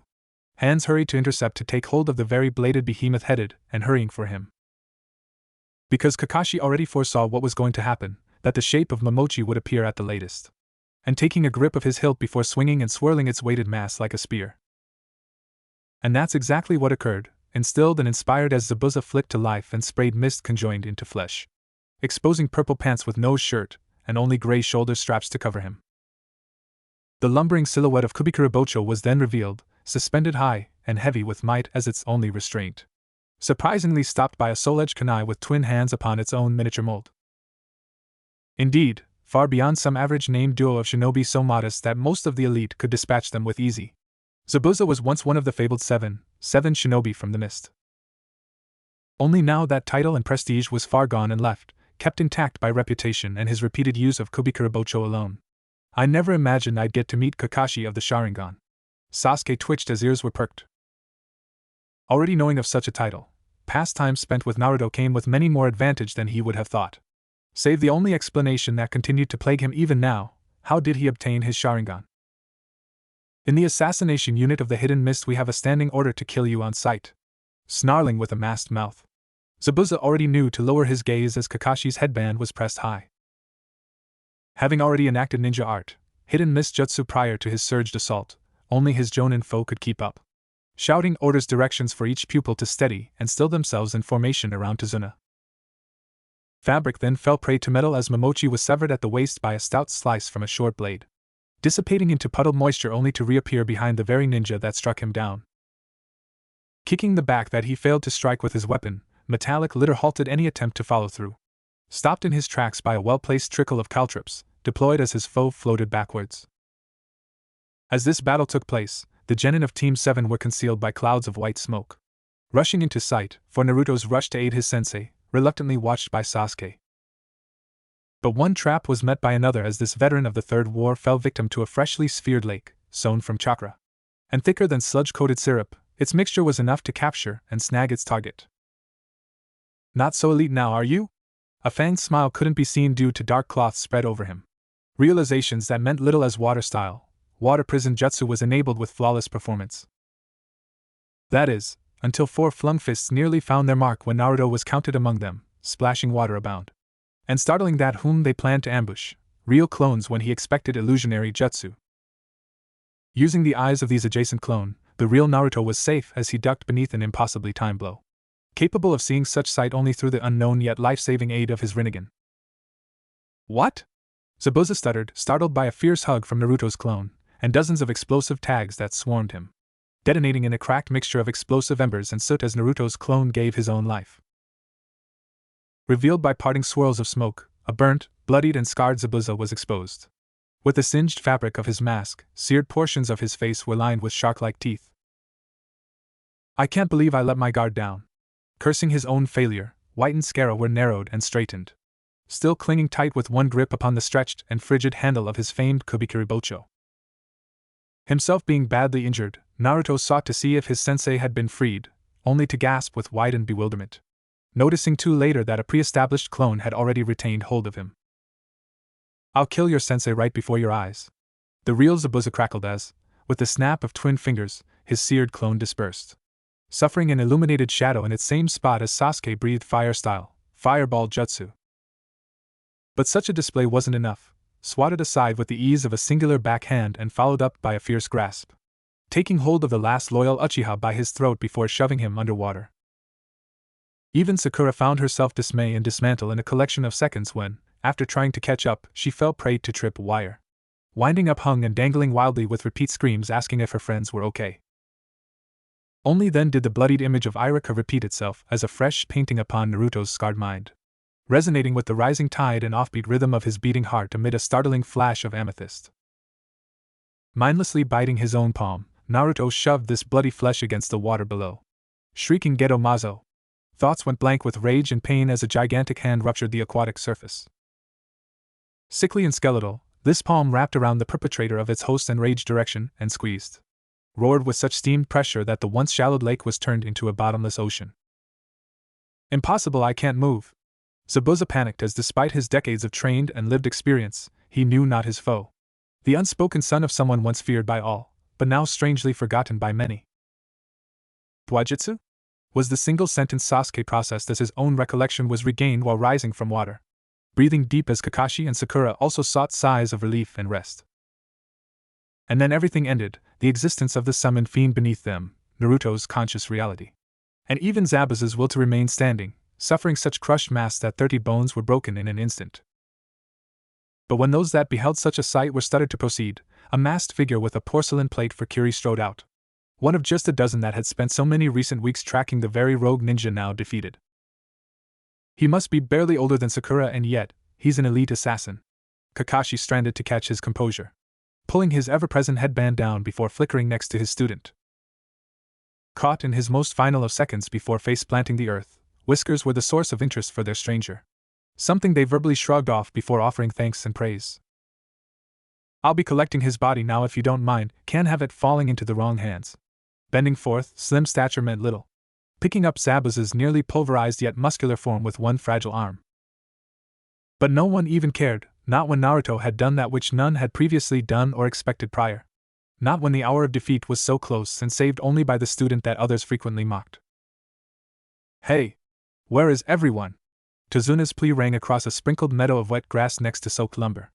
Answered in kind by Kakashi, still carrying the blonde boy he labeled as student and seeking more now than ever before. 4:32 p.m. Tuesday, April 30th, 58 SSP. Escorted by Tazuna, Team 7 strolled down a partially rotten dock, leading to a 2-story house. This was a lake home, one of the most common and iconic trademarks in the land of waves. I have a guest bed in the back, the blonde can rest there. Tazuna pointed at his home. Constructed with an overlooking balcony over the entranceway, lined with a sliding glass door, this home was shielded by tan-paint roof tiles, aged and worn with rusty and rickety nails.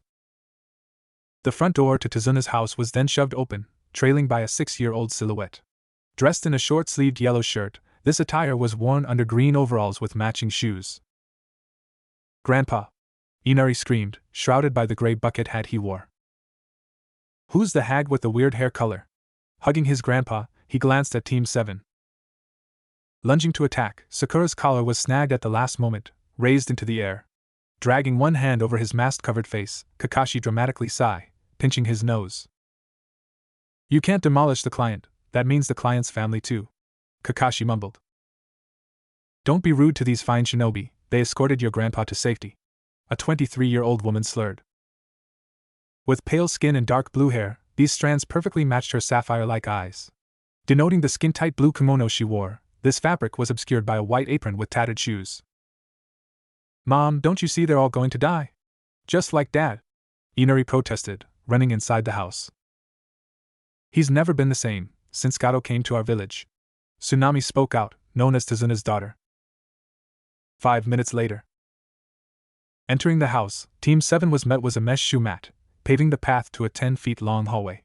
Bridging over into separate rooms and junctions, the floor was wooden with poorly painted blue walls. "The guest bed is in here," Tazuna explained, gripping a door before sliding it open. "Naruto, please be okay." Sasuke lowered his friend to the floor. "He is so hot." Sakura glared at Sasuke. "Where can I take a bath?" Sakura asked, escorted upstairs by Tsunami. An awkward silence filled the room as Sasuke and Kakashi were left with an unconscious Naruto. Casually reading from his book, Kakashi flipped the page, as if he wasn't paying attention. "That weird thing he summoned, he's hiding something." Sasuke clenched his fists. Close friends for many years, Sasuke and Naruto had developed a well-known bond. Brothers from separate clans, they each prized the other's friendship, giving purpose to their lives. "I wish I could help, but I know just about as much as you," Kakashi groaned. "I'm going to head outside and train." Sasuke stood up before running outside. Looming over the sleeping outline of Naruto, Kakashi gazed at the whiskers on his face. Snapping shut the orange book he carried, he squinted his visible black eye, crouching down. An extended silence then polluted the air as Kakashi was left completely alone with the sleeping Naruto. While this silence continued to stretch on, Kakashi casually glanced at Student. Naruto was Kakashi's greatest legacy and mission. He held the blonde to an extremely high standard. Before he was even born, Kakashi was watching over him, inside the womb of his mother. And now, empowered by the strange violet eyes of his student, Kakashi hummed. Making a mental note to talk to Hiruzen, he needed a valid explanation, a detailed report of the Rinnegan. His mother's womb. Meanwhile. "Damn it, you're brutal, Haku," Zabuza snarled, pulling the saban from his neck. "That kid sure had you." Joking, Haku removed his porcelain umbu mask. Barely 15 years old, he was a descendant of the fabled Yuki clan, renowned for ice manipulation. Crouched beside his master, they both sat in a grassy knoll, dampened by crashing waves. "Give me a week to rest up, I'll finish that blonde runt," Zabuza muttered. Slowly sitting up, Zabuza rested his back against the sacred blade of his Kubikura Bocho. Met by an extended silence, he closed his eyes before drifting off into sleeping, filling Haku with joy. 20 minutes later. "Naruto, if you weren't there," a single thought echoed through Sasuke's mind, distorted by Itachi's shadow. Forced to clench his fists, he battered and beat an overbearing oak tree, splintering the wood. Cursing the weakness that infected his brain, blood poured from his knuckles, drifting through time. Flashback. "It's beautiful," Sakura shrieked. Standing inside the empty and barren streets of the Uchiha compound, the moon was overhead. Escorted by Naruto, this young kunoichi was giddy with glee, ready to flirt with Sasuke. Pushing the sliding door on his 2-story balcony, Sasuke strolled onto the moon-baked porch. Greeting his assembled teammates, they rushed across Sasuke's yard, meeting him on the balcony. "Where should we practice? Someplace private?" Sakura teased. Though Sakura hated Naruto for holding Sasuke's attention, she loved the closed nature of this Uchiha. Using her whiskered teammate to her advantage, she planned to wiggle into Sasuke's heart. Leaping to the yard below, Sasuke and Naruto became embroiled in a fierce training contest. Funneling chakra, throwing kunai and climbing trees, they were watched by Sakura, smiling without pause. 30 minutes later. That was amazing! Sakura clapped. Positioned inside the iconic training grounds for Team 7, these genin were gathered together. Masked by occasional rays from the moon, this light sparkled between lingering clouds. Let's spar like old times. Sasuke cut in. Over 2 years had passed since their last competition, ending in Sasuke's stunning victory. But now, this Uchiha was determined to test and tease his best friend, trying to unlock his true potential. Charging his friend without warning, blades of grass were scuffled under thrashing feet. Shrouded by a dislodged breeze of rustling leaves, they polluted and swirled through the air.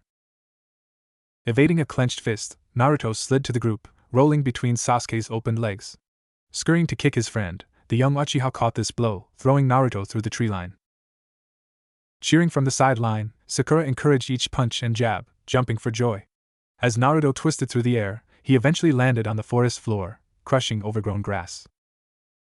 Veiled by Sasuke's shadow, this whiskered genin dropped the ground, swinging his feet. Robbed of his balance, Sasuke briefly tumbled before catching himself, dodging a well-placed kick. He's grown. Sasuke stumbled backwards. Plunging another fist through the air, these knuckles collided against Naruto's palm. Catching a fierce jab from his knee, this blonde shinobi were pushed against a thick oak tree. Moving like the perfect mirror image of the other, these friends fought without pause. Failing to land each and every attack, Sakura gripped the fabric on her flat chest, swollen with anxiety. As the sound of crackling knuckles smashed together, Sakura stared in speechless awe. Grabbing kick after kick, blocking punch after punch, these battling friends met their match, each other. I can't believe they're still going at it. Sakura quickly noticed the time. Guys. It's almost 5 o'clock. Where's Kakashi-sensei? The pink-haired kunoichi coughed. Panting and gasping for air, Sasuke wiped the sweat from his face as Naruto turned around. Approaching the iconic monument of sacrifice, he sat down before blindly gazing at Iruka's name. Flashback ends. He's grown so much, and I haven't changed at all. Sasuke choked with bruised knuckles. Haunted by the violet and rippled eyes that Naruto possessed, he grind his teeth. The only value that he still held in life, this whiskered shinobi, was the closet thing Sasuke had to a friend. Damn it! Sasuke screamed, halting his barrage. Run, and keep running. Cling to your worthless life. Itachi's memory clouded his mind.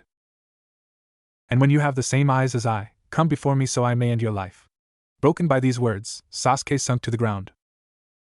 I never give up, I never go back on my word, was Naruto's motto, instilled by Iruka. As a sibling student, Sasuke also shared this perspective, slowly eroded by the death of his clan. Do you feel it? Kakashi interrupted, protruding from lush foliage.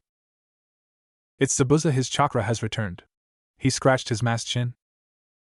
At the sound of this statement, Sasuke's eyes flew open, enthralled by racing thoughts. For his entire life, he was always trapped in a shadow, the shade of his father, his brother, then Shursui. But now, Sasuke had a new shadow to surpass, a new veil to overcome and breach. The extended presence of Naruto carried great weight on this young Uchiha, a trait that would define his entire life. So, you'll get to fight Zabuza again. Speaking with a reluctant tone, he was dampened by Sasuke's cheering. The best friend of Naruto and his fabled sensei, either of these people knew his dark secret. With eyes as old as the shinobi world, they signaled a great and terrifying destiny, but that's a tale for another day. Thursday, 10:29 a.m., May 2nd, 58 SSP. Elite Jonin? More like an elite has been. A suit-wearing businessman mocked. Positioned inside a secret hideout, this building was constructed among misty trees. Injured from battle, Zabuza was laying in bed, accompanied by a young and patient Haku, seated in a chair. Enthralled by these words, Haku sprang to his feet, knocking the seat beneath him. Startled by this sound, a pair of bodyguards gripped the ornate hilt of their blades, scowling with suspicious. Let's hear what you have to say. Outstretching his hand, this short businessman reached for Zabuza. Keep your filthy fingers away from him. Haku snapped Gato's wrist. As cracking bones polluted the air, Gato screamed with agony, shoved to the wooden floor. Unsheathing their blades, his bodyguards rushed forward, abruptly veiled by Haku's shadow. Don't push me. Snarling, This shinobi disarmed each of his attackers. One more chance. If you fail again, I'll cut you off. Gato stomped past his bodyguards, vanishing from sight. After his failed attempt on the fourth Mizuki's life, Zabuza ran from town to town. Now, he relied on Gato for funds and smuggling, using every opportunity to flee for his endangered life. Strolling beside his sensei, Haku picked his chair up before sitting down with a smile. Defined by a wide and prominent grin, his pale face sparkled like diamonds, acting like nothing happened. Meanwhile, the sound of construction filled the air, polluted by squawking seagulls and crashing waves. Obscured by a large crane, beams of steel and planks of wood were carried through the background. Pushing his safety hat up, Tazuna was directing a large crowd of veteran workers. Screwing bolts into an iron and metallic railing, these workers dreamed of a better life for their country. After several moments, the yawning silhouette of Sakura came into view, walking beside Sasuke. Each of these genin escorted Tazuna around his bridge, offering protection and aid. I need to speak with you. An unknown worker cut in, met by an approving nod. It's about the bridge. I've pushed my luck too far, I want out. Hearing these words, Tazuna clenched both fists. I stayed this long because of our friendship, but it's only a matter of time before Gato kills you. Tearing his hat off, this worker trembled with fear. Enough, it's time for lunch. Tazuna spat, waving a dismissive hand. Oh, and Geichi, don't bother coming back. Choking on his statement, Tazuna was concealed by rays of sunlight. 4 hours later. Walking through a rotten and ransacked town, this settlement hovered above a small river. Held in place by aged wood, this shanty town was barely above the water's surface. Where are we going? Sakura questioned. I need to pick up some stuff for dinner, Tazuna muttered. Strolling inside a nearby food market, the shelves were partially bare, filled only with rotten food. Lowering her head with pity, Sakura glanced at the floor with a downcast face. Hold on to these. Slurring his words, he gifted this kunoichi with food. Returning to the depressed street, Sasuke and Sakura walked behind Tazuna, basked by sunlight. Without warning, Sakura felt a strange hand slide over her butt, sending her into panic. Pervert! Sakura screamed, kicking a middle-aged man in his stomach. I just wanted your food, the starving man apologized, rolling across the road. 5 minutes later. Do you have any food? A foreign child spoke out, dressed in ragged clothes. Reaching into his satchel, Sasuke revealed a sealed scroll that Naruto gave him. Breaking the seal, a plate of fresh fish was exposed, hastily snagged by a group of malnutritioned children. This is why I must finish the bridge, it's our last symbol of hope. Tazuna slurred, gazing at the blue sky overhead. 3 hours later. It's been ages since we had guests at our house. Tazuna chuckled, seated with Team 7 inside his kitchen. Seated inside of Tazuna's kitchen, Team 7 were gathered around a wooden table. Munching and gnawing at white rice and salted fish, the only absence was Naruto, still unconscious and asleep. Excuse me, why is that picture torn? Sakura glared at a framed photo on the wall. Inspired by these words, Inari shot up from his seat, dashing out the kitchen, running from view. Left in an awkward silence, Sakura ran one hand through her bright pink hair. They used to call him the hero of this land. Tazuna spoke with regret. He wasn't Inari's real father, but he brought so much happiness. Pinching his nose, he groaned. But all of that happiness ended when Gato arrived, ending Kaisa's life, and Inari's smile. Now, Inari never laughs or smiles, instead, he was a walking reminder of everything that he lost. 3 days later. Sasuke's not here? He must have been out all night again. Tazuna coughed. Eating his morning meal of white rice and seared fish, this middle-aged man sat in the kitchen. Accompanied by Sakura, Inari, Tsunami and Kakashi, they were illuminated by exterior light from the window. What about that blonde kid? He's been sleeping for 5 days now. Inari cut in. Reading his fabled orange book with one hand, Kakashi turned the page before humming. Without removing his mask, he ate and chewed a mouthful of food, stroking his concealed chin. He is a hero of our village. After speaking, his words caused Inari's eyes to bulge. Carrying great effect on Inari, the word hero cut an awkward hole through the air. Leaping to his feet, this young boy ran out the room, running from his emotions and his failures. Meanwhile, sleeping in the center of a grassy grove, Sasuke was surrounded by overhanging tree branches. Holding the empty sheath of his disarmed blade, he dreamed of a new sword, depending on Naruto to clone it. Twitching under skipping talons, a flock of birds perched atop Sasuke's stained stomach. Brushing these animals to the side, Sasuke sat up, rubbing his scalp before yawning into one hand.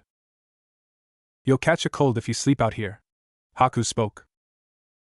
Dressed in an ankle-length pink kimono, a necklace of freshly picked seashells hung his neck. This brought attention to his snow-white skin, a trait from being a member of the Yuki clan. "I'm gathering herbs. I didn't think I'd see anyone out here." Holding a basket of flowers, he sat down.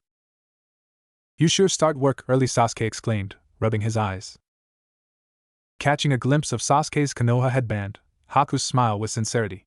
Tilting his feminine face to the side, his giggle was dampened by the distant squawk of chirping seagulls. "I'm just developing my skills, so I can get stronger." Explaining his vigorous exercise, Sasuke stretched. "Are you doing it for a certain person? For your family? Or for yourself?" Haku asked. Cut off by this line of questions, Sasuke blindly stuttered for the answer, unable to reply. He never thought about why or how, he just did it. He trained and trained, because that's how he was raised. "Is there someone who is precious to you?" Filling the air, Haku slurred. Suddenly, the smiling face of Itachi contorted into Shirsue's blood-stained corpse. After several moments, these images melted away, leaving Sasuke in an isolated and barren childhood. Naruto, a single word polluted Sasuke's mind.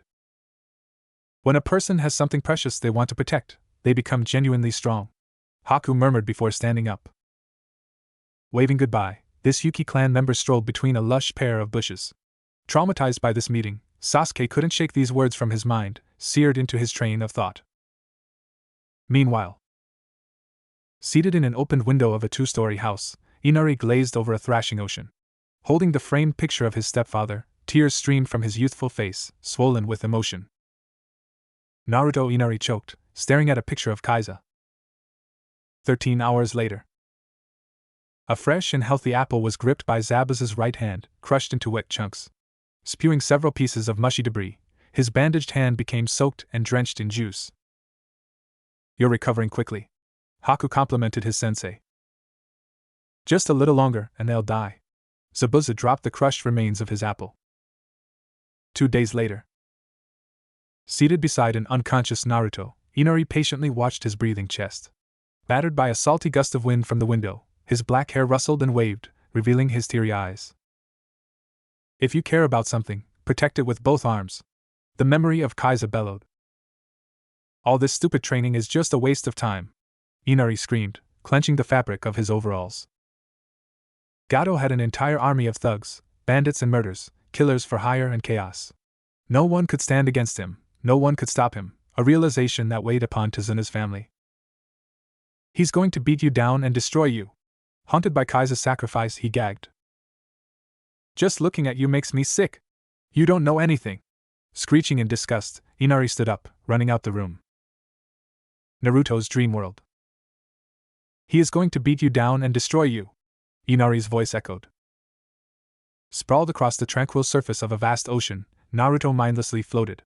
Gazing upon dark and gray clouds, the water below sparkled like pristine sapphire, contrasting the horrendous skyline. "All this stupid training is just a waste of time." Triggered by these words, the sky boomed with thunder. "You're wrong. I failed him before. But I'll never fail anyone again," Naruto screamed in protest.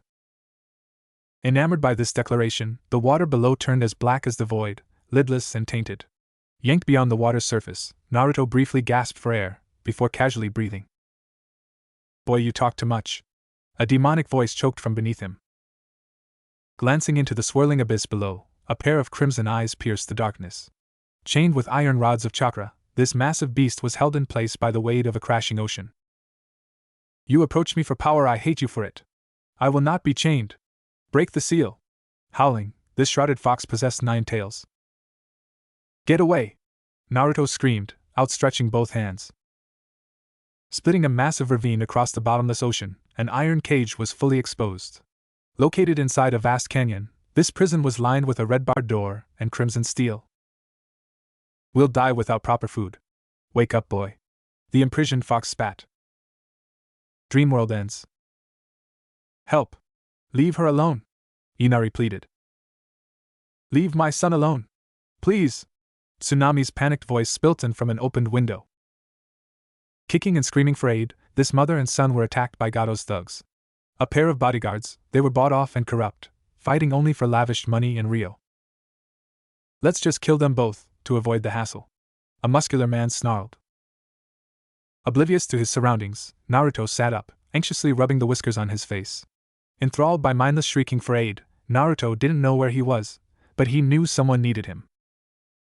Tuesday 12:15 p.m., May 8, 58 SSP. Stranded outside of Tazuna's outside, Tsunami and Inari were shrouded by the shadow of Gato's thugs. Known as Sokiso and Buabuto, the first was a scrawny mercenary while the other was a buff warrior. Gato only wants one hostage. Kill the kid. Sokiso snarled, unsheathing his blade.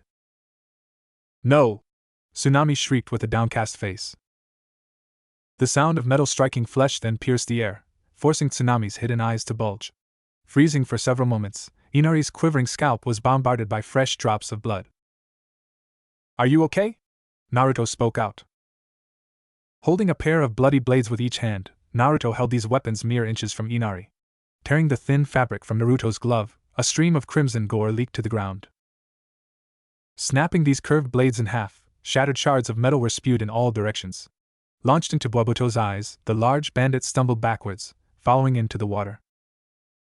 Dropping his broken blade, Sokiso clenched both fists before throwing them at Naruto. Met by a pulsating pair of vibrant Rinnegan, these eyes unleashed a gravitational shockwave. Flipping and twisting for several yards, Sokiso eventually collided against a wet rock. Falling unconscious, he rolled into the shifting waves, drowning and disappearing from sight. Raised a blood-stained hand, Naruto stroked Inari's scalp, in the same manner as Iruka. Illuminated by faint rays of sunlight, these beams sparkled between fluffy and bundled clouds. You must be hungry, please eat. Tsunami offered a free meal. Rushed inside, Naruto's stomach roared and rumbled, daydreaming about piles of food. As this whiskered boy was rushed inside, Inari gazed at him, utterly speechless and left in shock. Meanwhile, spewing a torrent of chakra-filled flames, this fiery vortex collided against a wall of ice. Known as Ice Style, Crystal Forest, this display of ninjutsu erupted from gray concrete and stone. My bridge! Tazuna panicked. Shrouded by mist, a masked Haku teleported behind Sasuke, kicking him into the veil. Twitching to react, Sakura was held in place by her sensei, glancing from side to side with anticipation. If you join this fight, it will be with me. Zabuza spat out. Dressed in navy blue pants with a sleeveless black shirt, portions of burnt skin were exposed. Charred, singed and seared, his neck was layered in a vast amount of linen bandages. Naruto isn't here to save my skin this time, Kakashi joked, pulling a kunai from his satchel. Charging forward, these Jonin opponents became obscured by a barrage of sparks. Muffled by the sound of metal striking metal, they fought with blinding speed, occasionally piercing the mist. Meanwhile, I've never seen someone eat like this. Tsunami was almost speechless. Seated in front of 5 empty plates, Naruto stacked saucer after saucer, licking them clean. Eating weeks' worth of food in mere seconds, he wiped the crumbs from his whiskers before burping. If you love something, protect it. Protect it with both hands. Kaisa's memory echoed through Inari's mind. I want to go with you, to protect my grandpa. Jumping to his feet, this young boy was ready for action. Arguing, protesting and screaming, this mother and son screeched without pause.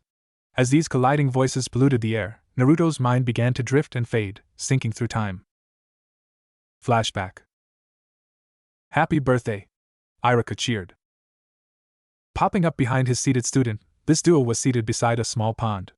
Tugging at wet blades of grass, Naruto and Iruka were positioned inside the backyard of their home. Do you remember what happened 11 years ago? Naruto celebrated his 11th birthday. Pulling both knees against his chest, Naruto stared at the pond's surface with downcast eyes. Distraught by this awkward silence, Iruka rubbed the back of his head before sighing. Oh yeah, that thing. Iruka stammered, crouching beside his student. Without warning, the horizon took a jarring shift, morphing from a clear skies to harsh rain. Bombarding the village of Konoha, Iruka was suddenly struck by frigid drops of icy rain. I try not to think about it because this is your day, the day you were born.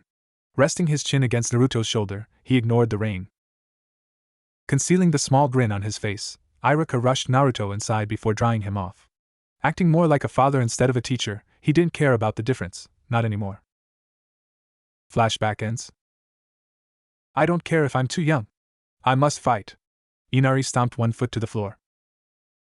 Standing inside a quiet and barren kitchen, Tsunami, Inari, and Naruto were gathered together. Muffled by the distinct sound of a ticking clock, the air was still and dense, as thick as ice.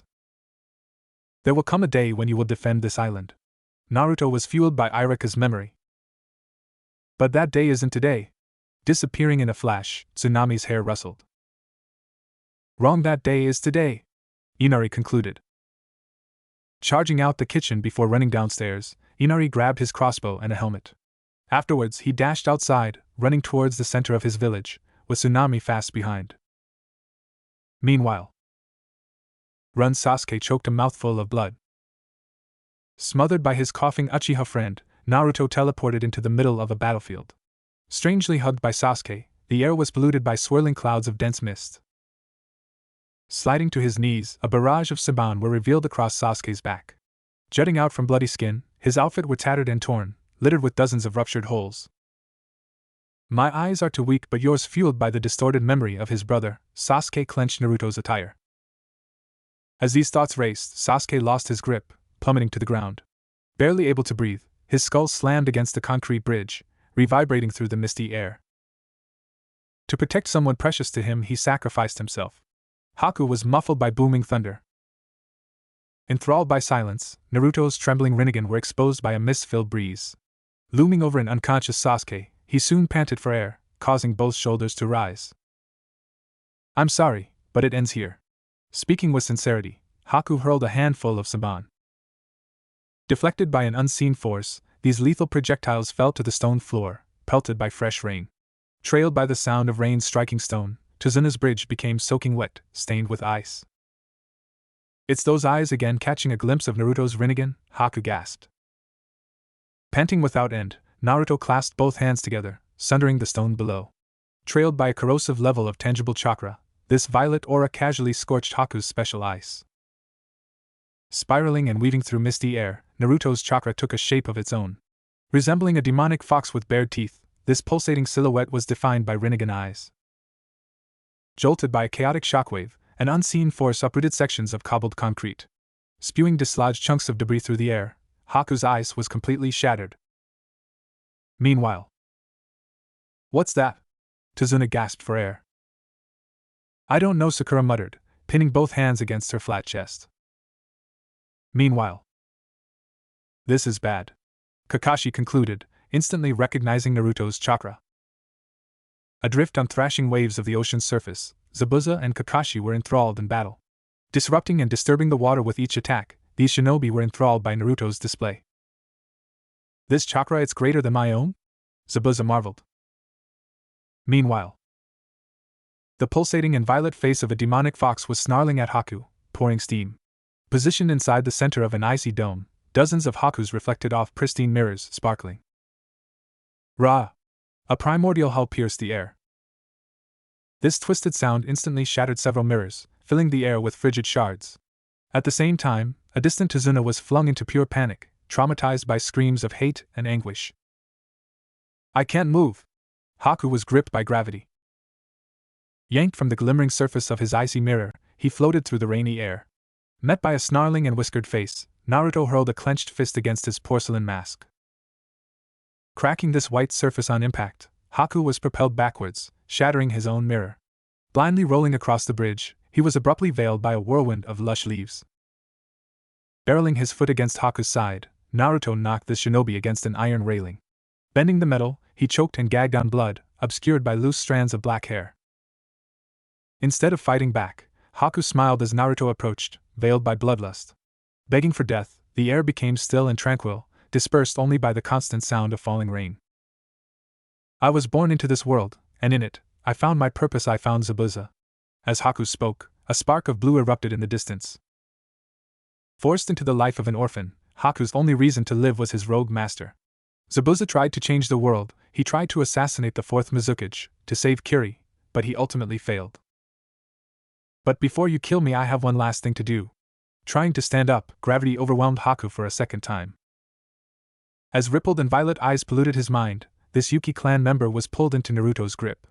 Forced unconscious, his sleeping face was pelted by falling rain, slowly sliding over pale cheeks. Erupting into a violet flash, Naruto teleported through the mist, moving at Kage-level speed. Trailed by the roaring chorus of thunder from overhead, Haku slept with a calm face. Meanwhile, waves of water violently thrashed as Zabuza and Kakashi were involved in a fierce battle. This conflict had released a high level of chakra that mixture together, forcing the water to become discolored. Dashing across the water surface, a static streak of sapphire rippled from Kakashi's hand. The result of lighting style, Chidori, this technique was a highly skilled A-rank jutsu. If that hits me, Zabuza panicked. At this moment, several of Kakashi's dogs came into sight, trapped Zabuza atop the open water. Pinned and restrained, his limbs were bit and gnawed by a pack of Konoha ninja dogs. As Kakashi's hand surged towards Zabuza, Naruto appeared between them, in a blur. Colliding against a wall of gravity, the fabled Chidori was drained of chakra, knocking back the attacker. What? Kakashi gasped, flipping, twisting and sliding across the water's surface. No doubt about it, suspended atop crashing waves, his mask was soaking wet. He can manipulate external force, by using his body as the epicenter. As these thoughts raced, the water below thrashed. Enamored by a lingering silence, Naruto's bangs were drenched with unending rain. Dripping from each whisker, his violet and rippled eyes were fully exposed, as purple as fine silk. Once, in his youth, Zabuza was kind and polite, but the life of a shinobi was relentless. Molded into the rogue shinobi that everyone knew, his personality was built by decades of conflict. Suddenly, the repetitive sound of a wooden cane slamming against stone echoed through the air.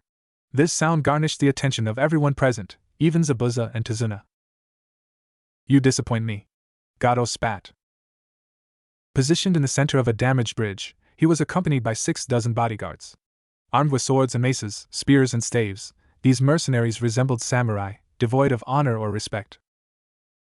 Paying these guys is way cheaper than you, so I'll actually save money. As Gato spoke, a wicked smile spread across his face. Unconscious and unaware of their surroundings, Sasuke and Haku were veiled by Sakura. Using this opportunity to touch and investigate her favorite boy, she accidentally fondled his stomach. Everyone dies. I'm wasting too much money on this pathetic island. Snarling, his words filled Tazuna with word. Exhausted and drained of chakra, Kakashi's dogs erupted into a lingering cloud of smoke. Barely able to stand, Zabuza fell to his knees, splashing against the blue surface of the raging ocean. Despite his fierce appearance, Zabuza was completely disarmed and in no shape to fight. His iconic sword, Kubikurabocho, was lodged into a distant section of stone, a pillar of Tazuna's bridge.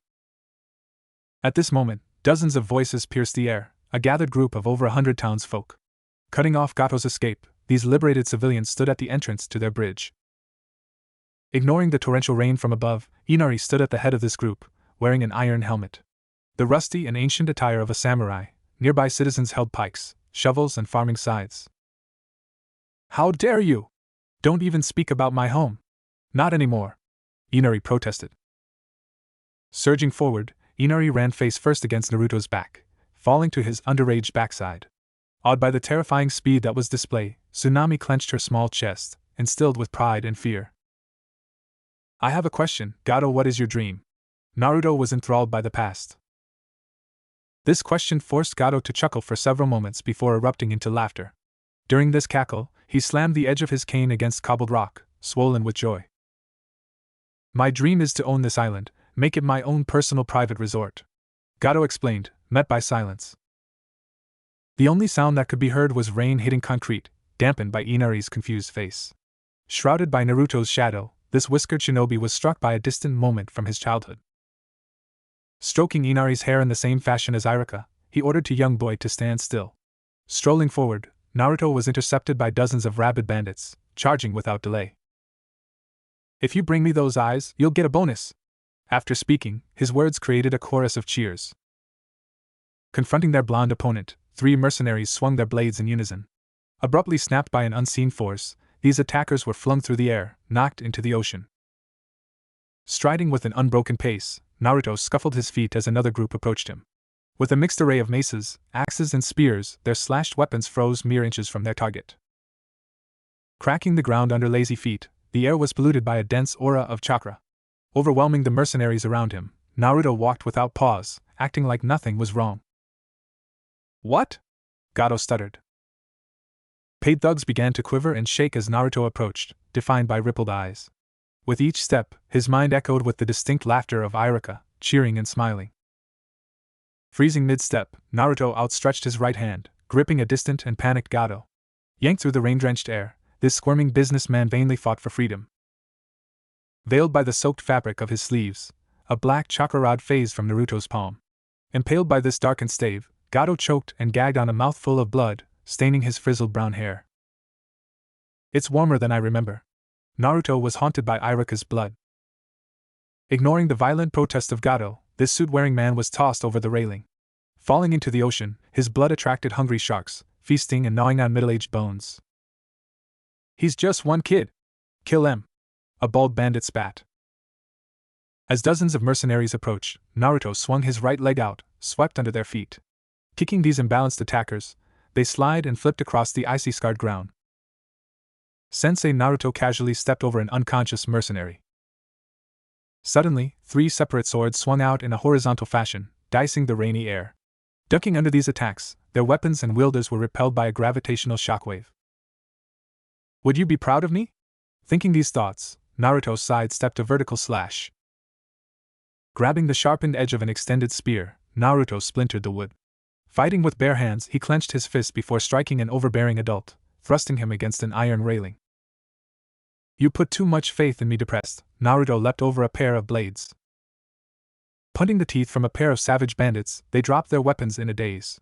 Twisting in midair, he snapped the neck of a screaming mercenary, landing on his limp corpse. You saw something in me, something no one else did. Standing up, he parried an axe with his chakra rod. Disarming his opponent, Naruto impaled a bandana-wearing bandit, tossing him to the side. Propelling the rod from his palm, he hurled this object like a spear, stabbing a distant archer. You knew that I needed you. Naruto flipped over another sword swing. Just as this land needs me. Radiating with chaotic might, Naruto sundered surrounding stone. Uprooting chunks of dried cement and hewed rock, dozens of mercenaries were forced backwards. Blindly striking each other, and the ground, several of these thugs were pushed into the ocean. More food for the sharks below. This final blow tore the metallic railing from its socket. Approaching this wide gash, Naruto loomed over the thrashing ocean, gazing at his silver-haired sensei. That's why I'm going to save this island, just like you saved me. Met by a transparent laugh of Iruka, thunder roared overhead. As Naruto stood atop the bridge, the looming sun slowly pierced the misty veil. Emboldened by an aura of rain and crimson light, his rippled eyes glowed like sparkling amethyst. Kakashi and Zabuza couldn't find any words. He defeated all of them.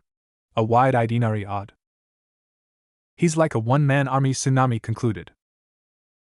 Is Naruto really this strong? Sakura held an unconscious Sasuke. However, no words ran through Tezuna's mind, polluted by rippled and purple Rinnegan. This image would haunt Tezuna for the rest of his life, enamored by Naruto's staggering display. Damaged by ice and scorched cinders of flame, Tezuna's bridge was barely recognizable. Speechless and shocked, Zabuza's life was spared, as long as he swore to defend Tezuna and his village. Wednesday 6:11 a.m., May 9, 58 SSP. You're up early, Kakashi mumbled. Assembled outside of Tezuna's house, Naruto and his sensei were gathered by a narrow steam. Also, the distinct sound of seagulls could be heard, soaring through the distant horizon. I didn't sleep, Naruto remarked, kicking his feet through water.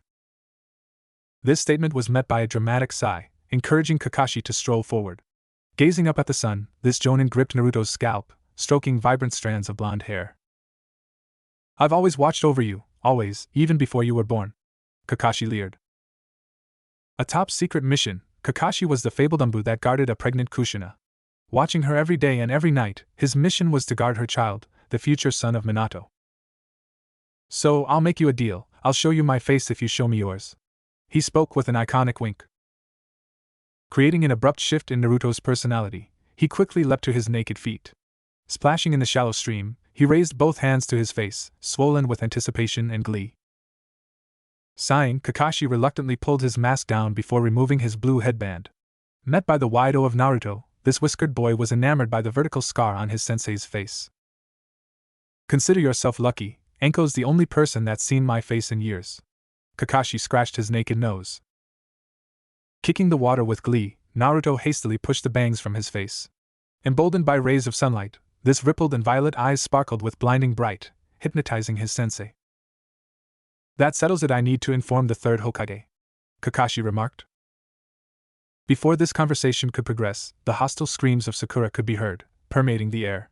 These screams were followed by the towering silhouette of Zabuza, opening Tazen's front door. You can't just walk off. You're a criminal. Where are you going? Sakura inquired with rage. You're way too annoying. Zabuza scoffed with a condescending tone. 5 minutes earlier. Seated in the center of the kitchen, Sakura and Inari were quietly eating their food. Without warning, a shirtless Zabuza entered the room, exposing an endless array of scars across his chest.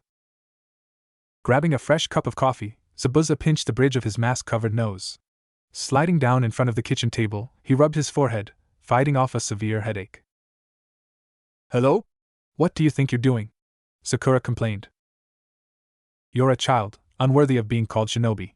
Zabuza grumbled his insult. Pulling his mask down, Zabuza took several sips from his cup, ignoring Sakura's voice. As this pink-haired kunoichi continued to melt down, he hastily stood up before walking outside. Enthralled by this lack of respect, Sakura shot onto both feet, promptly chasing after Zabuza.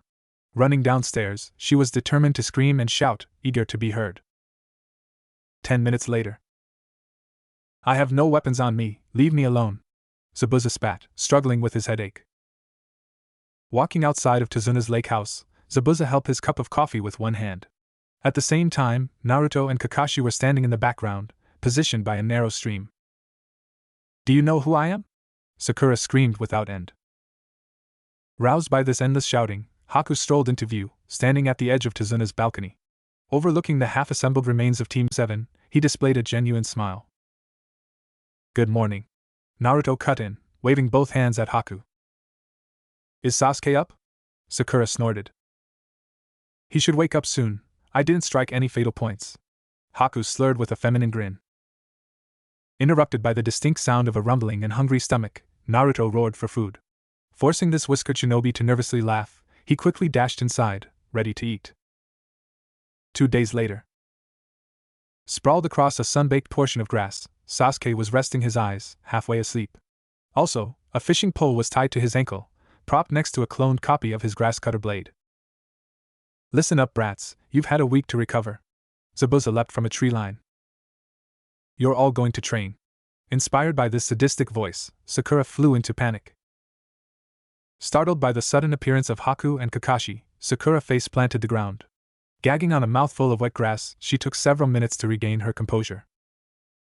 We're going to test your nature affinity. Then we'll move on from there. As his demonic tone polluted the air, Zabuza popped his own neck. Pulling a bundle of chakra paper from his satchel, Kakashi handed these out to each of his students. Dampened by the distant sound of seagulls, Kakashi raised one hand into the air. Instead of waiting for a proper explanation, Sakura snagged a bundle of paper from her teacher. Holding these thin sheets up to the sun, she fueled and poured green chakra into the page. Hardening under her display, this page instantly turned to dust before crumbling away. Denoting her affinity for earth style, she specialized in the same technique and affinity as her sensei. What exactly will happen? Sasuke asked, finally roused from his nap. Met with silence, Sasuke was gifted a plain piece of white paper, grinding his teeth in anticipation. Wrinkled and seared under pale fingertips, this crumpled up and crooked, an affinity for lighting. Shifting all attention and focus onto Naruto, Zabuza groaned with curiosity, crossing both arms. Timidly holding a thin sheet between his hands, he funneled a corrosive amount of chakra through his fingers. Abruptly cut into 4 pieces, one was soggy and wet, while another erupted into flames. Also, one piece became hardened into ash-like dirt, while the final became wrinkled and stiff. A stunned Zabuza quietly glanced at Kakashi. That means I'm water, right? Naruto was swollen with confusion. It's those eyes, has to be, Sasuke concluded. That means you have an affinity for all 5 chakra natures. Zabuza snarled. Traumatized by this realization, Sasuke's jawline fell open, magnified by his twitching black eyes. Unable to speak, he briefly stared at Naruto's back, defined by trembling pupils. Looks like you're lucky, I can teach you water style. Speaking with twisted joy, Zabuza gripped his chin. As Sasuke trained with Kakashi, Naruto was snagged by Zabuza, taken to an isolated grove. Left alone with Sakura, she squeaked as Haku hurled a barrage of saban, forcing her to run for her life. 2 days later. You there, young hero? An elderly man spoke out. Strolling through the dilapidated and desolate streets of his village, Tazuna was escorted. Accompanied by Naruto, Sasuke and Sakura, these genin was basked by rays of sunlight. Dressed in a tattered blue tunic, obscured with dust, he matched his dirt-stained pants. Drawing attention to his cheap and worn shoes, he was bald with pale skin and a white beard, denoting his age. I have nothing to give, nothing of value and nothing of worth. I have no way to repay you. As the bald man spoke, he smiled at Naruto. The renowned hero of their land, dozens of citizens intently glared at Naruto's whiskered face. Offering praise, admiration and thanks, they crowded around this young boy, reaching out to grab him. Inspired by this fanatic worship, a shopkeeper ran into the street, yanking Naruto's hand. Dragging this young blonde inside his store, he encouraged him to take anything he wanted, as a thank you.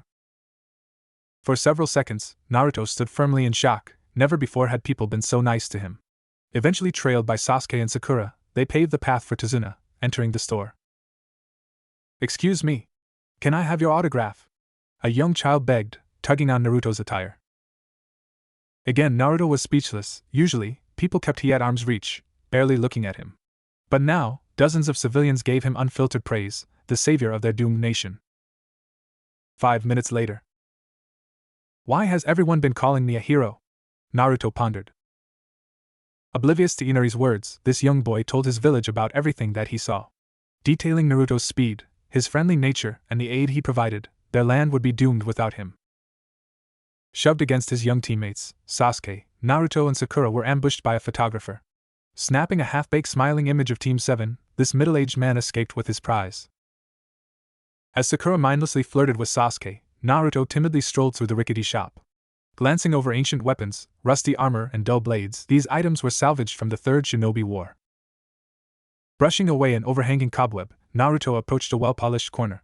Peering and shuffling through dozens of dust books, his eye was caught by a glass-covered display case. Instinctively reaching out and opening the worn latch, 6 black kunai were exposed. Defined by 3 separate prongs and a familiar seal, Naruto raised a pair to his face, clouding his mind with a yellow flash. Young master, have you found anything you like? The shopkeeper approached. Those have been in my store for over a decade. I used to travel the land of Earth, and I found those. Stroking his chin, he explained the past. Can have these? All 6 of them? Naruto questioned. Answered by a booming laughter, this kunai was promptly wrapped and gifted. Bowing his elderly head in praise, this old man thanked Naruto for saving his village, for saving his own life. 30 minutes later. Standing alone inside a worn and rustic shack, Naruto broke away from his teammates. Visiting the sole blacksmith in the land, he was met by a squeezing hug, praised for the safety he brought. How can I serve you? The blacksmith asked, smiling. Untying the unique headband that Iruka gave to him, Naruto cloned this badge of honor. Creating 2 carbon copies, he asked for a new symbol to be ingrained, complete with swirling waves. The blacksmith held these headband high in the air, mere inches below the candle on his ceiling. Stroking the bearded and fair-skinned face he possessed, this metal was lowered to his workbench. Rushing into work, the blacksmith performed this feat free of charge, as a thank you to Naruto. Muffled by the sound of a hammer striking metal, he chiseled and carved the steel surface. 2 days later. You're not listening. Zabuza spat. Standing inside a grassy grove, this rogue shinobi stood beside Kakashi and Haku. Discussing the odd and peculiar nature of Naruto's abilities, they were all stumped by his strange eyes. Once I told him the proper seals to use, his jutsu was as natural as breathing. Stroking his masked chin, he groaned. Cycling through a list of techniques, Naruto performed all of them without problem. Hiding in the mist, water clones, even the fabled water dragon, he weaved each of them without a single mistake. Despite Zabuza's extensive list and knowledge, Naruto drained all of it. Learning everything he had to offer in just 4 days, his whiskered student gained unprecedented abilities. But that brings me to my point, the kid won't pick up a sword, says he just doesn't like it. Snarling, Zabuza leered. As Sasuke was trained in the manipulation of lightning style, Sakura's finesse was tested by Haku. Having nothing left to teach, these shinobi decided to rotate their students, training Team 7 without pause. 3 days later. Wednesday 10:21 a.m., May 18, 58 SSP. A flock of seagulls hovered over a small crowd of citizens, positioned on a freshly constructed bridge. Pristine and cobbled with gray marble, this entrance to the land of waves were highly populated. Naruto! Naruto! Inari screamed, dashing from the crowd. Will you ever come back?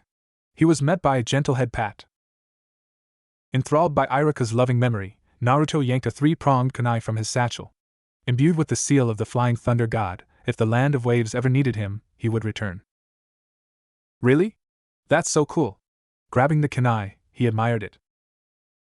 At that moment, Zabuza and Haku broke free from the crowd, each wearing a large backpack. This garnished the attention of several families, glaring at the rogue shinobi with distrust. It's about time we get out of here too, Zabuza mumbled. Hearing this statement, Naruto pulled a pair of headbands from his shuriken pouch. Engraved with a spiral pattern of 3 separate waves, they were lined against navy blue fabric. I want you to stay, Naruto shocked the crowd. The life of a shinobi was a life of discomfort, of pain and sacrifice, devoid of joy. This was the truth of Zabuza's life, a world that was built and defined by unending conflict, by bloody war. What shinobi village is this? I've never seen it before? Haku glanced at the unique symbol. It's the symbol for the village hidden in the waves, Naruto cheered.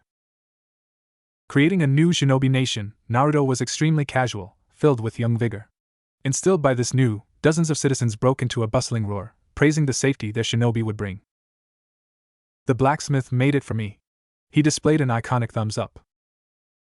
Suddenly, Zabuza outstretched his right hand before gently stroking Naruto's scalp. Quickly retracting this limb, he groaned with a hostile tone, acting like nothing even happened. Be careful, kid, life is cruel, don't let it get to you, like it got to me. Zabuza spoke before turning around. Waving a dismissive hand, Zabuza strolled back to town, making plans to drink. Enamored by this distraction, Naruto didn't realize that his teammates were already walking away. Inspired by Sasuke's voice, Naruto tripped over his own feet before surging forward. Laughing at this display, Haku held his feminine face with one hand, standing beside Tazuna. He'll never leave, not really, Tazuna mumbled, pointing at the archway overhead. Labeled as the Great Naruto Bridge, the land of waves would forever be guarded by their savior. Oblivious to this realization, Team 7 blindly ran past the stone statue, the chiseled depiction of Naruto. With an extended right palm and painted Rinnegan eyes, this stone was carved with extreme respect. Built to last, this statue blocked the entrance to Tazuna's bridge, guarding his home from intruders. Friday, 7:52 a.m., May 27, 58 SSP. Hurry up! I can see the walls! Sakura shrieked. Running down a dirt-filled road, Team 7 strolled through the countryside, returning home. Exposing the sun-baked silhouette of Konoha, Sakura dashed ahead of her teammates. Well, I thought we could visit my old team. Kakashi mumbled an excuse. Enthralled by these words, Sakura's emerald eyes sparkled like jewels in the sun. Pinning both arms against her flat chest, she marveled at her teacher, with an open mouth. I just hope they aren't as lazy as you. Sasuke cut in. Dramatically face-planting the ground, Kakashi groaned and moaned with defeat. Afterwards, he instantly appeared beside his whiskered student, combing a handful of blonde hair. That's why Naruto is my favorite. Kakashi blushed from under his mask. Earning a condescending scoff from Sasuke and Sakura, this twin genin both scowled. Dampened by the sound of shuffling feet, they strolled across the road, shrouded by overhanging trees. But anyway, where are we meeting your teammates? Sakura questioned. A special place. Kakashi winked in reply. Special? Sakura repeated in her mind. Flashback. A special technique? Sakura murmured. Seated in the center of a grassy grove, Sakura resting on both knees, stained and scraped with blood. Pulling an array of saban from her legs, she winced and groaned with pain. It's something Zabuza taught me. Haku chuckled. Sighing in response, Sakura sprawled across a patch of grass, panting for air. Brought to her limit by Haku's relentless training, her outfit was partially tattered and torn, exposing her stomach. Have you ever tried to impress someone? Like, get them to notice you? Straining to speak, Sakura reached towards the sky. Of course, because I value them, and I want to protect them. Haku muttered with experience, fueled by Zabuza's memory. Without warning, Sakura jumped to her feet, kicking blades of grass in all directions. Wiping the poorly dried blood from her face, she became swollen with joy and anticipation. That's what I'm going to do. I'll value him. And I'll protect him, Sakura screamed. Pulling a handful of saban from her satchel, Sakura rushed back to her brutal training. Looking for any excuse or reason to bring Sasuke close, she was finally ready to grow. Flashback ends. Special? Sasuke pondered, drifting into his own memories. Flashback. Jolting up from an ornate bedroll, Sasuke gripped his throbbing side, falling to the floor. Quickly soothed by Sakura's emerald gaze, this kunoichi was seated beside her injured teammate. Where's Naruto? Speaking with heavy breath, Sasuke was muffled by the snap of Kakashi's book. Outside. Winking his visible eye, a smile stretched beneath Kakashi's mask. Gazing at the blue blanket over his lap, Sasuke's trembling hands wrinkled the tattered cloth. Disturbed by his rumbling stomach, he crawled to his feet, searching for food and his friend. 1 hour later. Well enough to walk, Sasuke limped through brightened landscape inside the land of waves. Masked by adjacent trees and sparkling streams, he searched and scanned for his whiskered friend. Blinded by a vibrant glimmer of blonde light, Sasuke stumbled upon his sitting teammate. Eating a mouthful of makeshift ramen, Naruto gagged on wet noodles, crawling to his feet. Are you alright? Naruto slurred, panting Sasuke's shoulder. Paralyzed and stiffened by this blow, an agonizing scream polluted the air, falling to his knees. Struck on the poorly healed wound from Haku's Senban, this Uchiha was stunned. Idiot! I'm still healing, Sasuke snapped. Timidly stroking his scalp in an Iruka-like fashion, Naruto giggled under his breath. Met by the chirping squawk of distant seagulls, silence was pierced by crashing and dense waves. Sensei told me what happened. Taking an abrupt shift, Sasuke glared at the ground. I don't know how, but I know you have those eyes trailing off. His mind was haunted by rippled Rinnegan. But you need to know at what cost, that power always has a cost. Speaking with experience, the Sharingan was well known for its hatred. Focused on the strange appearance of usage of Naruto's eyes, Sasuke grew silent. After the loss of his clan, Naruto was the only family he had left, the young brother he needed. But how will I learn about it? Naruto pondered. Instead of words, Sasuke stuttered for an answer, scratching the sides of his black hair. Eventually, this mumbling was interrupted by Naruto's rumbling stomach, rushing back to his meal. I don't know how, but I'll find out, Sasuke concluded with a grin, inspired by Naruto's chomped food. Flashback ends. Special Naruto repeated the word, lost in thought. Flashback. Where are you taking the kid? Enko snarled, chewing on dango. Just a walk around town, to see the sights, Kakashi answered, pulling his orange book into sight. Fresh off a full meal, Enko and Kakashi had spent 6 years together, a duo of ninja. And now, they both looked after Naruto, consoling him after the recent and tragic death of Iruka. You know, Enko exerted, glaring at her distracted boy toy. Sometimes I just want to fucking choke you. Snapping in complaint, she licked the sauce from her fingers. Standing outside the fabled entrance of her favorite restaurant, dozens of citizens filled the street. Scurrying to avoid this violet-haired kunoichi, Enko had developed a fearful reputation. What flavor dango should I bring home? Kakashi changed the conversation. Developing radiant stars that covered both eyes, Enko swayed her massive chest, covered by fishnets. Shrouded by a perpetually gray sky, dark clouds swirled for 5 days straight, since Iruka's death. You already know my favorite. Don't forget. Enko spat with a laugh.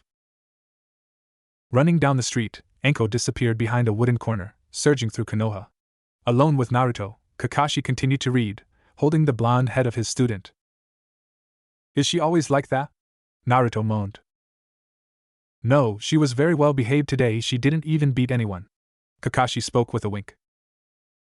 Choking with a depressed groan, Naruto swallowed a wad of spit, clenching his pained stomach. Met by the snapping close of Kakashi's book, this elite jonin encouraged his student to walk. Naruto was so focused on Kakashi, he didn't notice as crowds of villagers parted in front of him. Whispering with murmured breath, they glared at Naruto, full of hate and mistrust. Sensei, Kakashi thought to himself. They don't even know, they don't see the gift you died to give us, glancing at the stone face of the fourth Hokage. Suddenly, Kakashi froze mid-step, traumatized by a transparent glimpse of Rin and Obito. Trailed by the smiling face of Minato, this 26-year-old shinobi clenched his visible fist. Is this my fault? Is this another one of my failures? Kakashi cursed his own weakness. Are you alright? Naruto stumbled. There it is. A 62-year-old man whispered into his wife's ear. I can't believe they let it walk around. His wife spat in reply. Hearing these words, Kakashi instantly identified the elderly couple, old and writhed. Losing their young son to the nine-tailed fox, these parents blamed Naruto for everything. Kakashi tried to appease the situation, wrapping one arm around the whiskered boy beside him. But this sign of affection was answered by disgust, as dozens of civilians cursed Naruto. They should have never let it become a shinobi. A middle-aged mom whispered into her daughter's ear. I hear it cursed our village, that's why the clouds won't leave. A 30-year-old man was revolted. Disturbed by these hushed comments, Naruto downcast his gaze, staring at his own feet.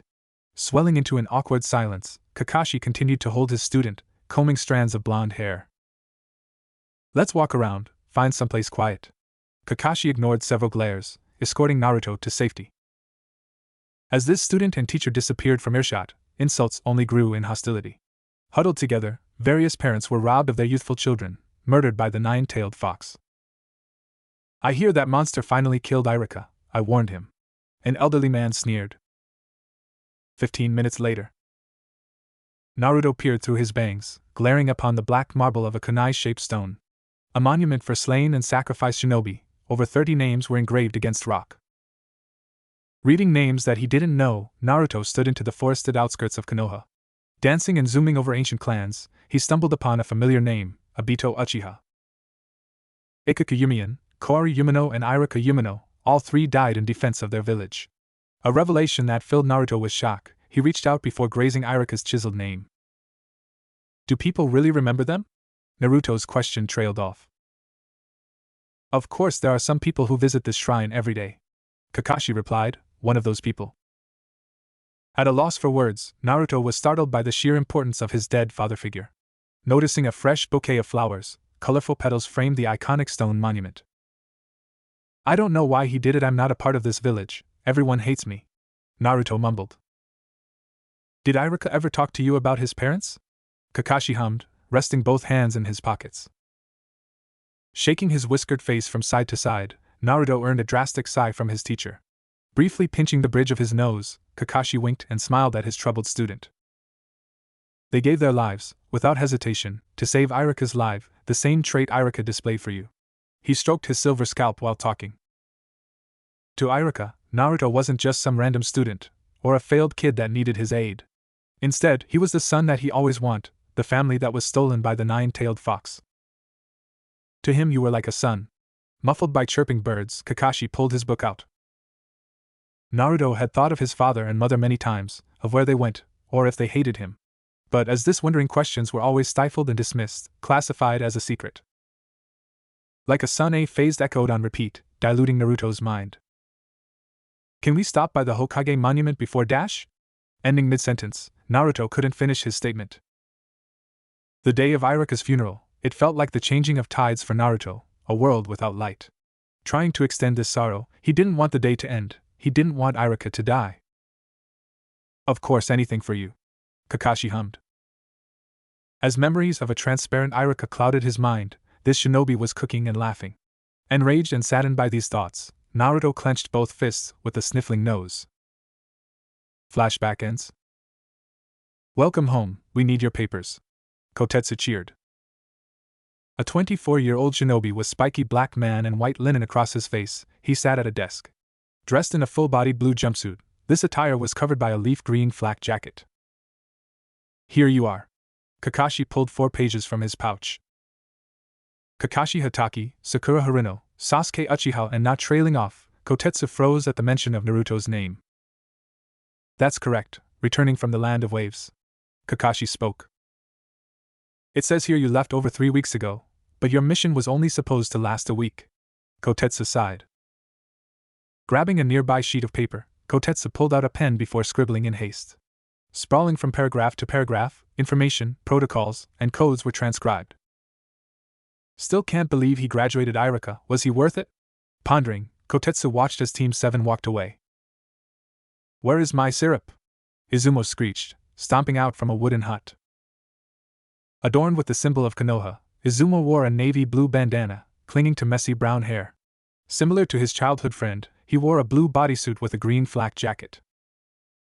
Chill out. You have to be professional in the entryway. Kotetsu pleaded, running for his life. I'll professionally kick your ass, Izumo bellowed, chasing his friend. Friday 10:22 a.m., May 20th 58 SSP. We've walked across the entire village, Sakura screamed, flailing both arms. We're almost there, Kakashi replied, reading from his orange book. Kakashi was leading Team 7 down a narrow dirt road on the outskirts of Konoha. Each of these shinobi had just finished a delicious amount of ramen from Ichiraku's ramen stand. During their visit, Sakura surprised everyone by ordering a healthy serving of barbecue pork ramen. Usually, Sakura would never eat such food, but her time with Haku dramatically changed her philosophy. Sakura's diet was one of the many things that Haku managed to fiercely beat out of her.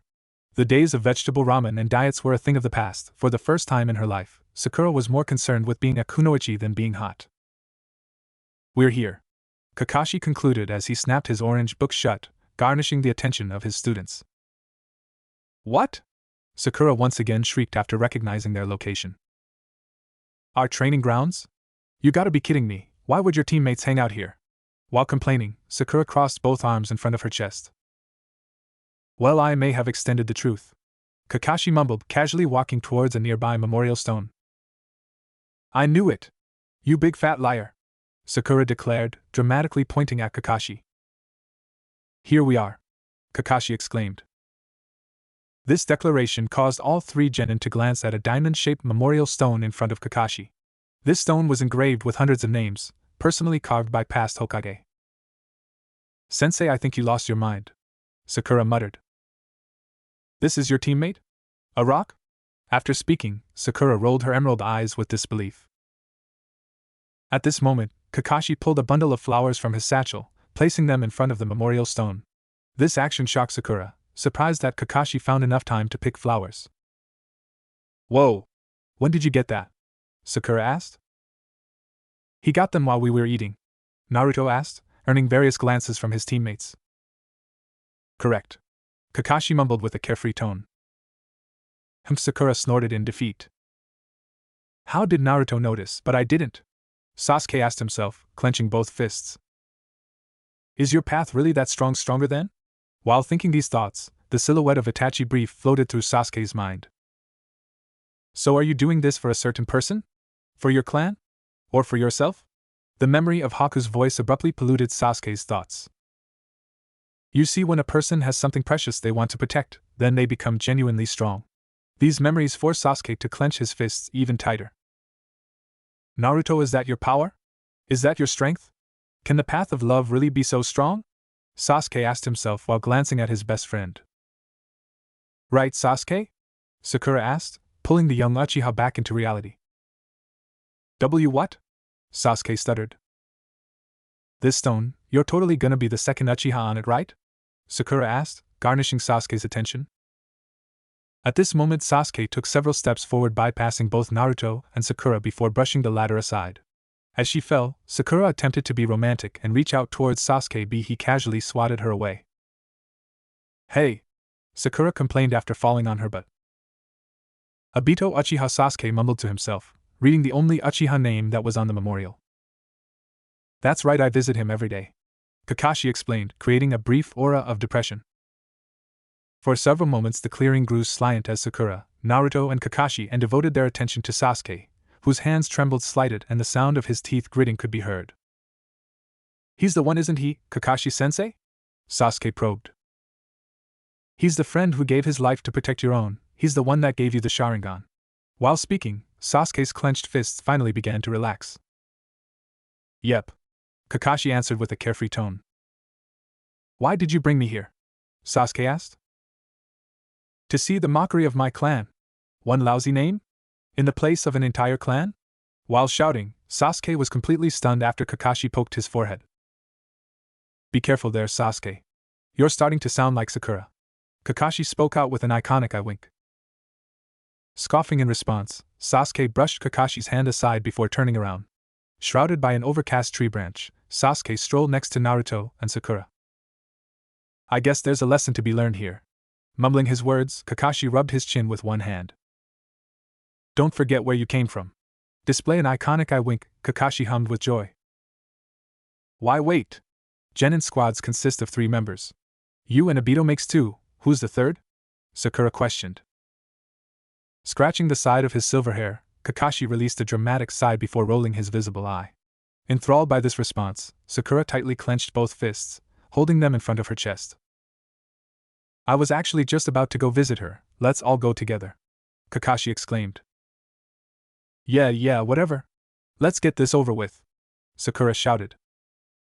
Grabbing Sasuke and Kakashi by the hand, Sakura dragged these shinobi through the forest. Stranding Naruto alone with his thoughts, this blonde-haired Jinchuriki briefly hesitated before running from view. 1 hour later. Sensei, why are we here? Sakura asked, walking through the large graveyard of Konoha. Do you have any friends that aren't dead? After Sakura spoke, Kakashi hummed in response. No, not really. Kakashi joked. We're here. As he spoke, Kakashi's tone took an abrupt shift.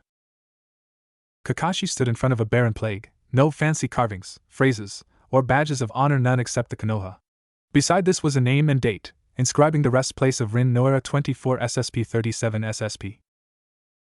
37? But that's 13 years ago, Kakashi-sensei. Sakura asserted as she strolled up next to her sensei, not noticing the far-off gaze in his visible eye.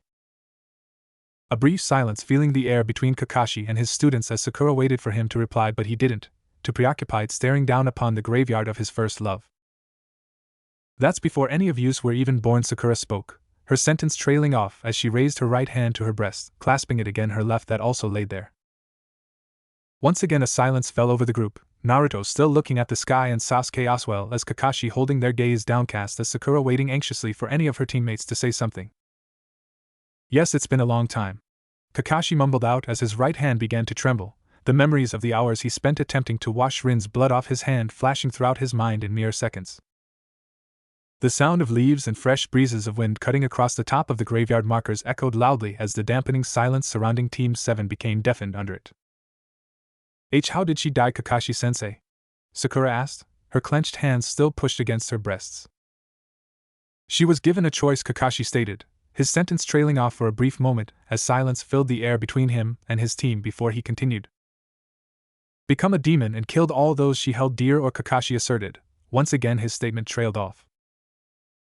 The word demon causing Naruto's stomach to churn and rumble, making the young blonde grip his stomach with his right hand as he continued to stare up into the sky. Or die by the hand of the one she loved. Kakashi spoke, tilting his head upwards and staring into the sky in a very similar fashion to Naruto, the only exception being Kakashi's hands were in his pockets while Naruto's weren't. Oh, Sakura mumbled out as she downcast her head, feeling bad for bringing up the subject, her sentence being the last words spoken for several moments. A strong gust of wind blew in from the north, forcing leaves to join in its powerful gust as they danced, floated and twirled throughout the graveyard and its surroundings, truly the village hidden in the leaves. Having grown so used to the sound of waves crashing against distant shores, as well as the constant singing of seagulls hovering above the island of waves, the 3 genin of Team 7 were awed by the strength of the wind. They had spent 3 full weeks in the land of waves, 2 weeks longer than scheduled, not even mentioning the 2 days it took to return.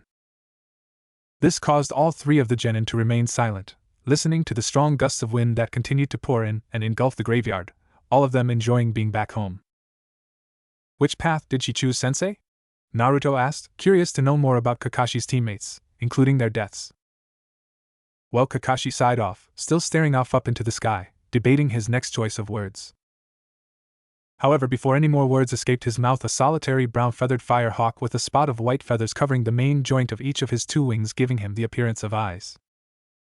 Upon noticing the silver-haired Jounin, the fire hawk quickly broke out into a fit of shrieks and screeches, appearing to somehow communicate with the ex-prince Jounin, who continued to stare up at the hawk. Alright guys, let's call it a day. Kakashi sighed out before disappearing in a blur of leaves.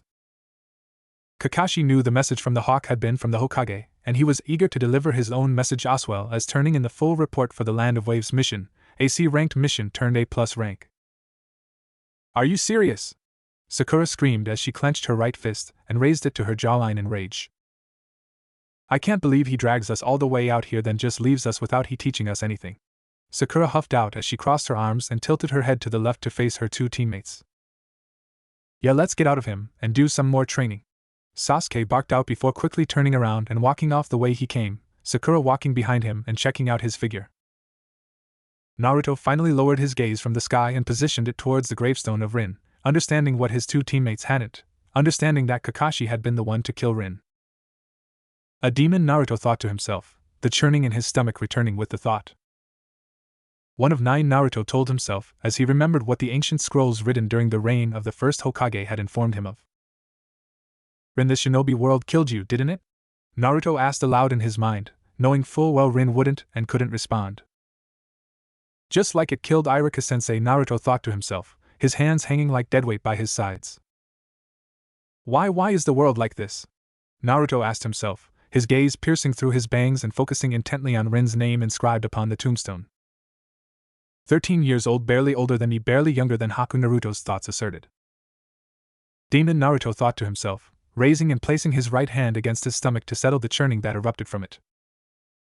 Naruto knew through experience that when the villagers said demon, even Kakashi, they meant one specific thing. Or in this case 9, Naruto told himself. Do you think if we knew each other, back then, that we could have been friends? Naruto asked aloud in his mind, his right hand tightened slightly to settle the churning feeling he felt in his stomach.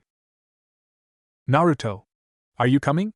Sasuke asked, breaking Naruto from his train of thought as the blonde dropped his hand from his stomach and turned around, staring at the outline of his two teammates far off in the distance. Yeah. My bad. Naruto stuttered out as he quickly took off running towards his teammates, making a mental note to return to this spot. 30 minutes later. We still have an entire day to ourselves, Sakura bellowed, clasping both hands in front of her flat chest.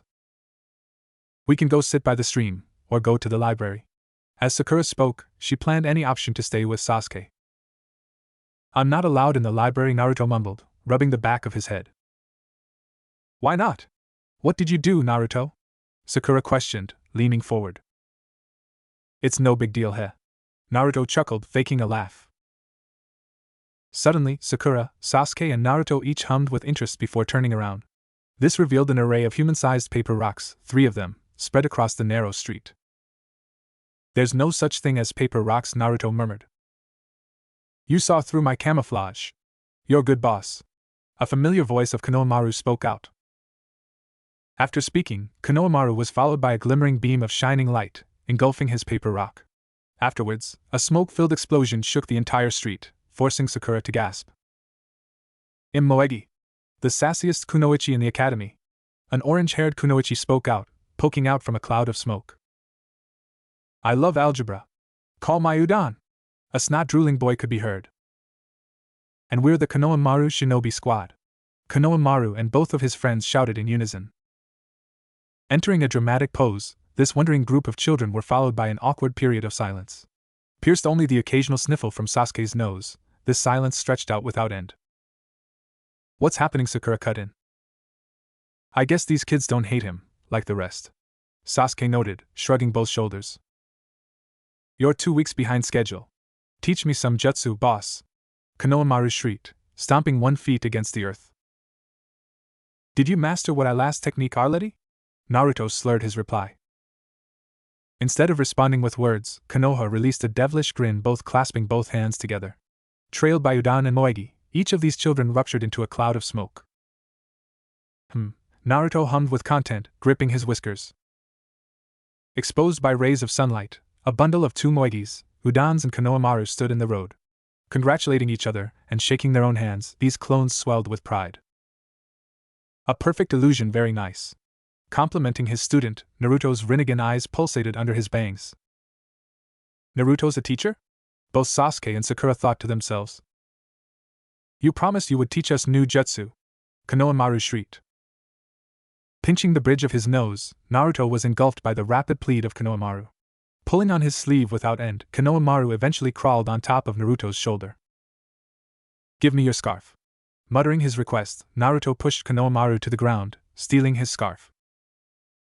Reaching behind his back, Naruto used one hand to search through his white satchel. Pulling a sealed scroll into view, Naruto unfolded this paper before hanging it in front of Konohamaru. Casually weaving through an array of one-handed seals, Naruto sat down, opening a container of ink. Revealing a wooden brush from his sleeve, Naruto painted an ornate scribble across his blank scroll. Now pay attention. I'm only doing this once. Speaking with an exhausted tone, Naruto briefly rubbed his own neck. Laying his wet scroll across the ground, Naruto folded Konohamaru's scarf into a small square. Shoving this fabric against his scribbles of ink, Naruto's chakra released an aura of violet. What are you showing these kids? Sakura cut in, poking her head over Naruto's shoulder. Something Shursui taught me, Naruto exclaimed with a shrug of his shoulders. Taking several seconds to fully dissipate, Naruto's scroll finally came back into view, covered with a chakra-infused seal. Sealing Konohamaru's scarf inside this dense paper, Naruto created a challenge for his student. Once you figure out how to open this, come back. I'll teach you something else. Smiling with sincerity, Naruto quickly stood up.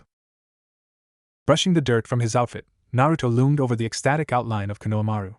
Gripping his sealed scarf with both hands, Konohamaru anxiously dreamed of opening it. Sure thing, boss! Konohamaru exclaimed as he bent forward and dropped the bundled-up scarf he valued so highly inside the circle of the sealing scroll. Rolling each of her emerald eyes in response, Sakura pinned both arms against her flat chest.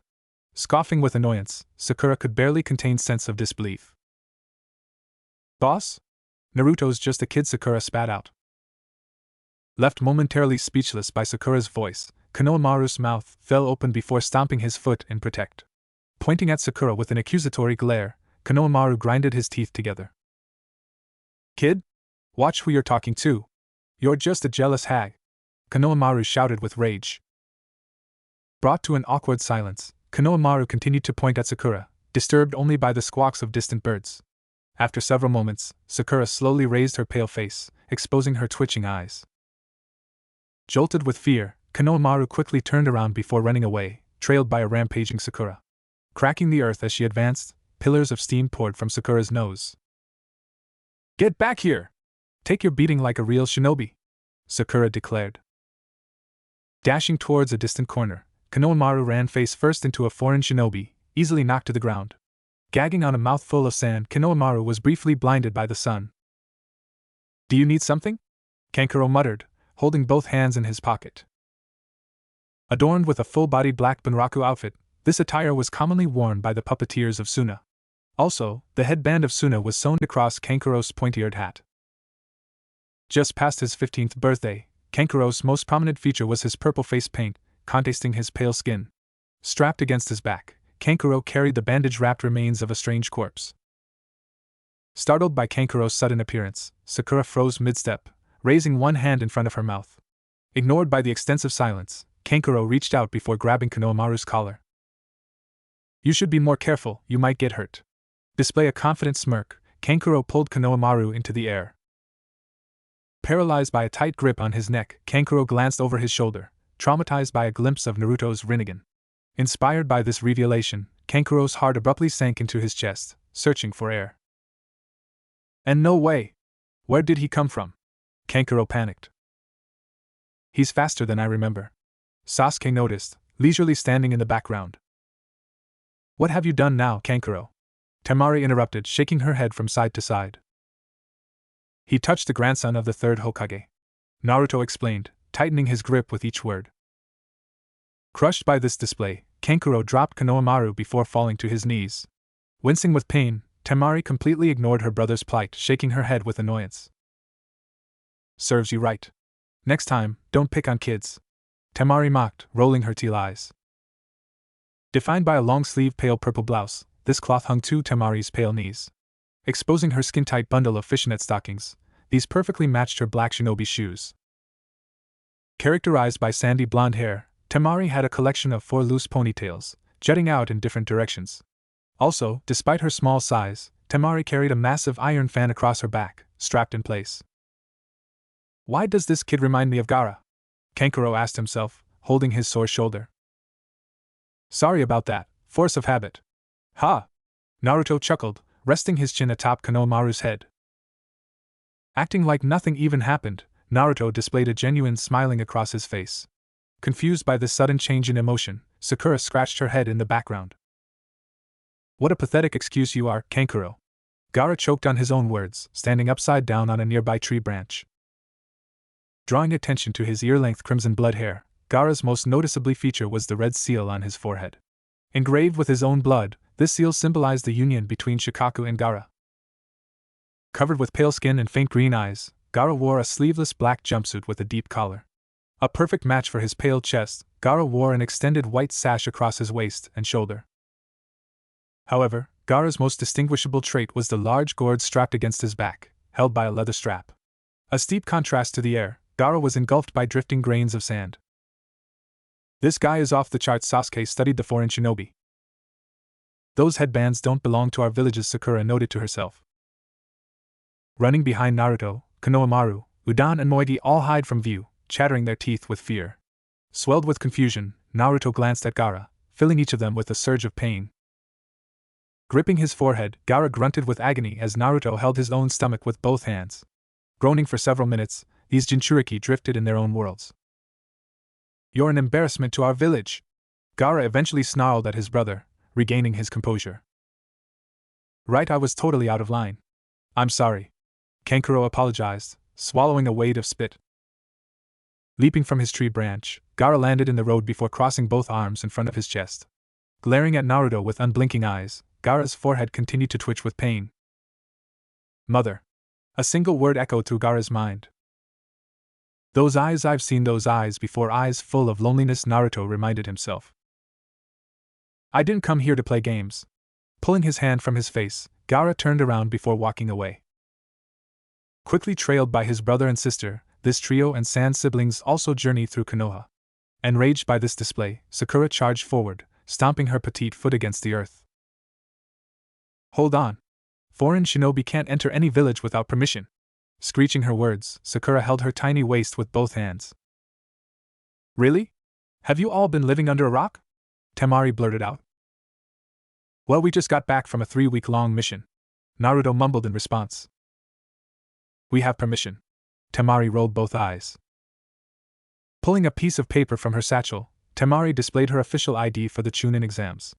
A visiting foreigner, Temari traveled for days just to reach the fabled village of Konoha. Get it, dweeb? Mocking Sakura, Temari's face was sprawled with a wide grin. The Chunin exams. Is that today? Sakura screamed, morphing into panic. But I just got back. I haven't even slept. What about my date with Sasuke? Running in circles, Sakura lost all sense of control. We just got here today. That means you still have 1 whole week to train. Temari sighed. Then your little boy toy will be mine. Winking towards Sasuke, this revelation forced Sakura to foam at the mouth. Roaring like a rabid ferret, Sakura surged forward, barely contained by a weak hug from Naruto. Struggling to restrain his teammate, Sakura bit at the air like a wild animal. Run! I can't hold her for long, Naruto pleaded. Humph, Temari snorted her response. Erupting into a cloud of sand, Kankuro, Temari and Gaara all disappeared from view, filling Sakura with even more rage. Pulling her foot from the earth, Sakura slammed her heel against Naruto's groin. Forced to squeal like a little girl, Naruto fell to the ground, crippled by a deep sensation of twitching pain. Running off without a care in the world, Sakura chased after Temari, looking for her new rival. Boss! Konohamaru shouted, standing over his teacher. Are you alright? Sasuke questioned, resting both hands in his pocket. She got me good. Naruto choked with a high pitch. Don't worry, I'll save you, Konohamaru proclaimed, grabbing Naruto's foot before dragging him down the road. Trailing behind his friend, Sasuke didn't even notice as a distant group of shinobi glared at him. Hidden behind a bundle of dense foliage, these Oto shinobi were positioned on a tree branch. Disturbed only by a gentle gust of wind, these shinobi were known as Dosu, Zaku and Kin. Ninja from the freshly made land of sound, these shinobi had much to prove. That's the kid, right? Zaku muttered, glaring at Naruto. Defined by spiky black hair and dark black eyes, Zaku also had fair skin and a Hapuri-style headband. Dressed in a short-sleeve beige short, this fabric deeply contrasted Zaku's wrist guards. Sliding both hands inside the pockets of camo-tint pants, this cloth was a mixture of black and blue. Obscured by the black shinobi shoes he wore, Zaku's hair rustled in the wind. Yeah, that's the one, Dosu exclaimed, narrowing his visible left eye. Characterized by a distinct hunch in his back, Dosu wore an overbearing purple kimono, twice his size. Because of this, Dosa's sleeves swallowed each of his arms, against his camo pants. Wrapped under an extensive layer of white linen bandages, Dosa's neck, chest, and a vast amount of his face were hidden from view. Exposing the lion-like mane across his back, this spiky hair hung from Dosa's neck. "What do you think?" Kin cut in, crossing both arms in front of her flat chest. Dressed in a sleeveless tan tunic, Kin's fair skin was on full display, revealing her petite arms. Also, Kin's ankle-length black hair slid across the tree branch, briefly jostled by gusts of wind. Similar to Zaku, Kin wore the headband of Odo across her forehead, a perfect match for her stark black eyes. However, Kin's camo-style pants denoted her outfit, allowing her to blend in with her teammates.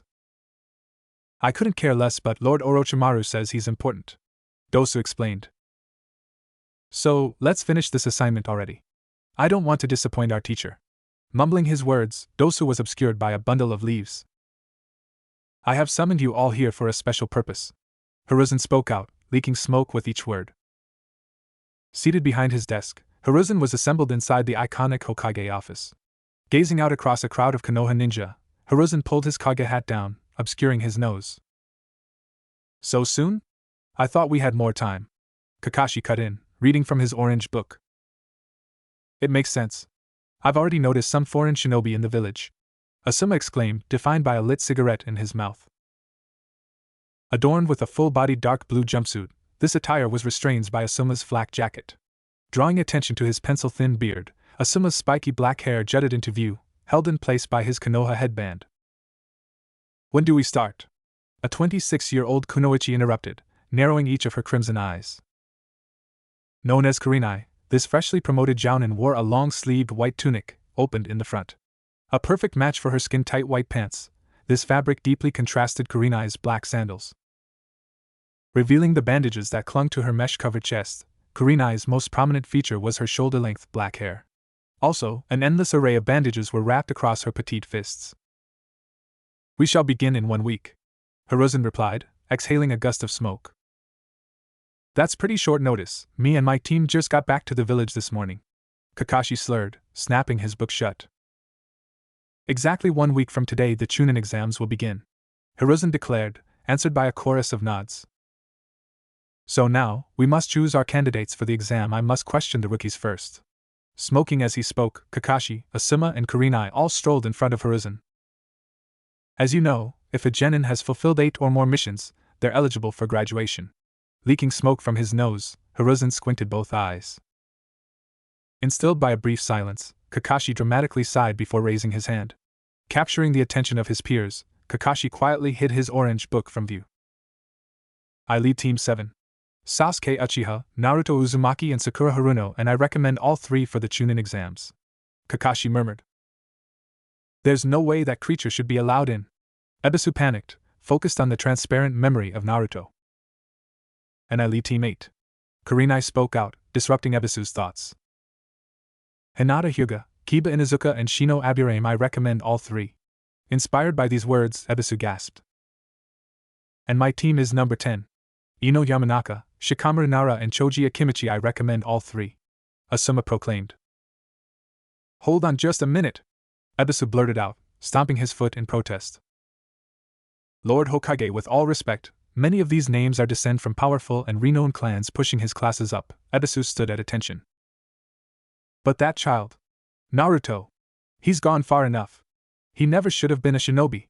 Shouting what everyone thought, Ebisu created an awkward silence. Leisurely glancing over his shoulder, Kakashi's visible eye became focused on Ebisu's stricken face. Brought into a brief staring contest, these jounin glared at each other. "When I became a Chunin, I was 6 years younger than Naruto," Kakashi replied, defending his student. Clenching his fists in protest, Ebisu punched the side of a nearby wall, rustling the framed pictures of former Hokage. As this occurred, Kakashi held both hands in the pocket of his pants. "But that child is nothing like you," Ebisu argued. That thing is an insult to Konoha." Earning several repressed murmurs in agreement, Ebisu held no respect for Naruto.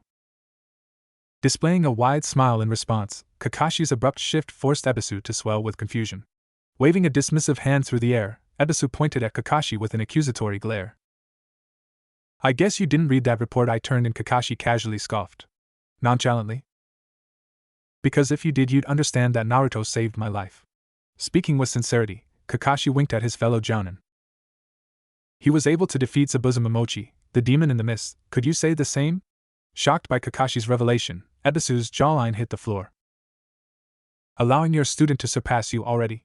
The youth-filled voice of Might Guy spoke out, displaying a snow-white smile. A 26-year-old shinobi, Guy had fair skin and sparkling black hair, cut in a uniquely styled bowl cut. A perfect match for his full-bodied green jumpsuit, Guy wore an open flak jacket. Contrasting the rest of his attire, Guy's most distinguishable feature were his orange-striped leg warmers. Drawing attention to his blue shinobi shoes, Guy confidently strolled beside his rival. Looks like youth is leaving you behind. As Guy spoke, he displayed an iconic thumbs up. Well, I for one am bursting with youth. Screeching with vigor, Guy accidentally kicked the nearby wall. Collapsing this wooden surface with ease, Hiruzen grumbled before pulling his hat down. He hasn't changed one bit. Hiruzen internally sighed.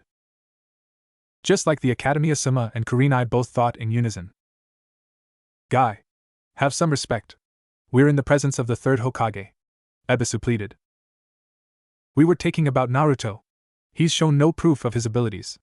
Arguing with his childhood genin teammate, Ebisu stepped in front of Guy. Chuckling in response, Guy used one hand to grip the side of his stern waist. Displaying his iconic white smile, Guy's teeth glimmered like starlight, illuminating his face. Actually, one of my students ran into Naruto a few years ago, Guy spoke with a wide smile, drifting into distant memories. Flashback.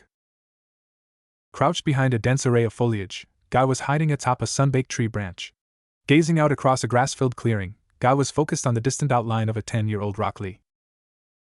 If I can't do 1,000 squats, then it's 1,000 punches, Lee shrieked, dripping sweat with each word. A training student from the Konoha Academy, Lee had ear-length spiky hair, jutting out in various directions.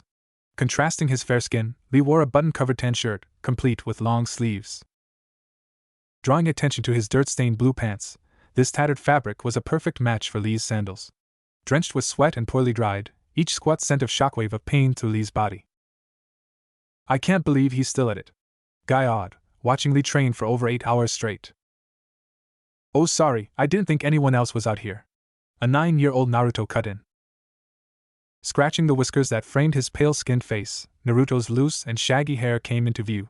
Exposing his sky-blue eyes, Naruto wore a short-sleeves orange shirt with blue shirt, matching his sandals. Do you mind if I get some training done? I need to work on my chakra control. Speaking with a timid tone, Naruto held a basket of food in one hand. Instead of responding with words, Lee's stomach erupted into a loud chorus of rumble. Forcing each of these ninja to laugh, Naruto quickly offered Lee some sushi. Ooh. Lee squealed, stuffing with mouth with fish and rice. Lee. Rock Lee. Struggling to introduce himself, Lee spoke with a mouthful of food. Naruto Uzumaki. Gleefully shaking his new friend's hand, Naruto briefly chuckled. Usually, Naruto was forced to flee or hide from most villagers, and their children. But Lee didn't share that hatred, because most villagers mocked him the same way they mocked Noct. Lee was a loser, he was a complete dork with absolutely no strengths or advantages. The only thing Lee had was his determination, the driving will to never give up or back down. Our friend? Lee choked on his food, extending a friendly hand to Naruto. Shaking this hand with a second thought, Naruto swelled with joy, adding a new friend to his rare collection. Met by a snow-white smile from Lee, his teeth sparkled like diamonds. You said Iruka made those for you. Are you from the Academy as well? Questioning his new friend, Lee earned a nod of approval. Join me, Naruto. If we train together, we'll be sibling students. Screeching with vigor, Lee instantly started to squat. I want to show I can be a splendid shinobi as well even if I don't have genjutsu or ninjutsu. Displaying a thumbs up, Naruto was shocked by Lee's declaration. He can't use genjutsu or ninjutsu? But that just leaves taijutsu. Naruto repeated internally. I will work hard and I will never give up because that is my ninja way. Lee shouted, filling Naruto with the transparent memory of Iruka. After all, a student inherits their ninja way from their teacher, isn't that right, Naruto? Iruka's question echoed through Naruto's mind. Without another moment of delay, Naruto and Lee both erupted into a fierce collaboration of training. Watched over by the distant outline of Guy, this elite jounin hummed with curiosity. Flashback ends. Guy, pay attention, Ebisu declared. You haven't changed one bit since the academy, but we aren't genin anymore. As he spoke, Ebisu pushed his glasses up. We are discussing that child Naruto Uzumaki. He hasn't even been punished for stealing the forbidden scroll. After speak, Ebisu was startled by Hiruzen's stern glare. He hasn't been punished. Hiruzen repeated the same words, leaking smoke from his mouth. What about Iruka? Dying in front of him? Is that not punishment? Left in a silence by this statement, Ebisu bowed his head with regret. That child you so easily mocked has done more for this village than I could possibly dream. Humbling himself, Hiruzen took a drag from his pipe. An orphan child since birth, Naruto was constantly judged for the demon inside of him. But one man constantly came to Naruto's defense, the third Hokage, otherwise known as Hiruzen. 2 hours later. Stomping down the crowded streets of Konoha, Sakura was surrounded by dozens of civilians. Filled with rage from Temari's previous advance towards Sasuke, Sakura was fuming with anger. Who does she think she is? I'll destroy her. Rushing through her mind, Sakura's flat chest fluttered with each breath. Still the same old pathetic girl I see. Ino cut in, sticking her tongue out. Defined by fair skin with pale blue eyes and shoulder-length blonde hair, this was tied into a tight ponytail. Allowed her hair to fall to the side, Ino's right eye was partially obscured by blonde strands. Dressed in high-collared purple blouse, this garment was sleeveless with a midriff. Exposing the white bandages across her naked torso, these layers of linen were sprawled across Ino's legs, thighs, stomach, and wrists. A perfect match for her purple blouse, Ino wore an apron skirt that was cut open at the sides. Drawing attention to the Konoha headband around her waist, Ino also wore a pair of blue shinobi shoes. I still can't believe they let you graduate, pig. Sakura spat out. Back at you, forehead. Snarling her reply, Ino clenched one fist. So troublesome. Shikamaru slurred, standing in the background. Dressed in a mesh armored shirt with a short-sleeved gray jacket on type, this contrasted Shikamaru's brown pants. Strolling beside his teammate, Shikamaru's blue sandals scoffed the road with each step.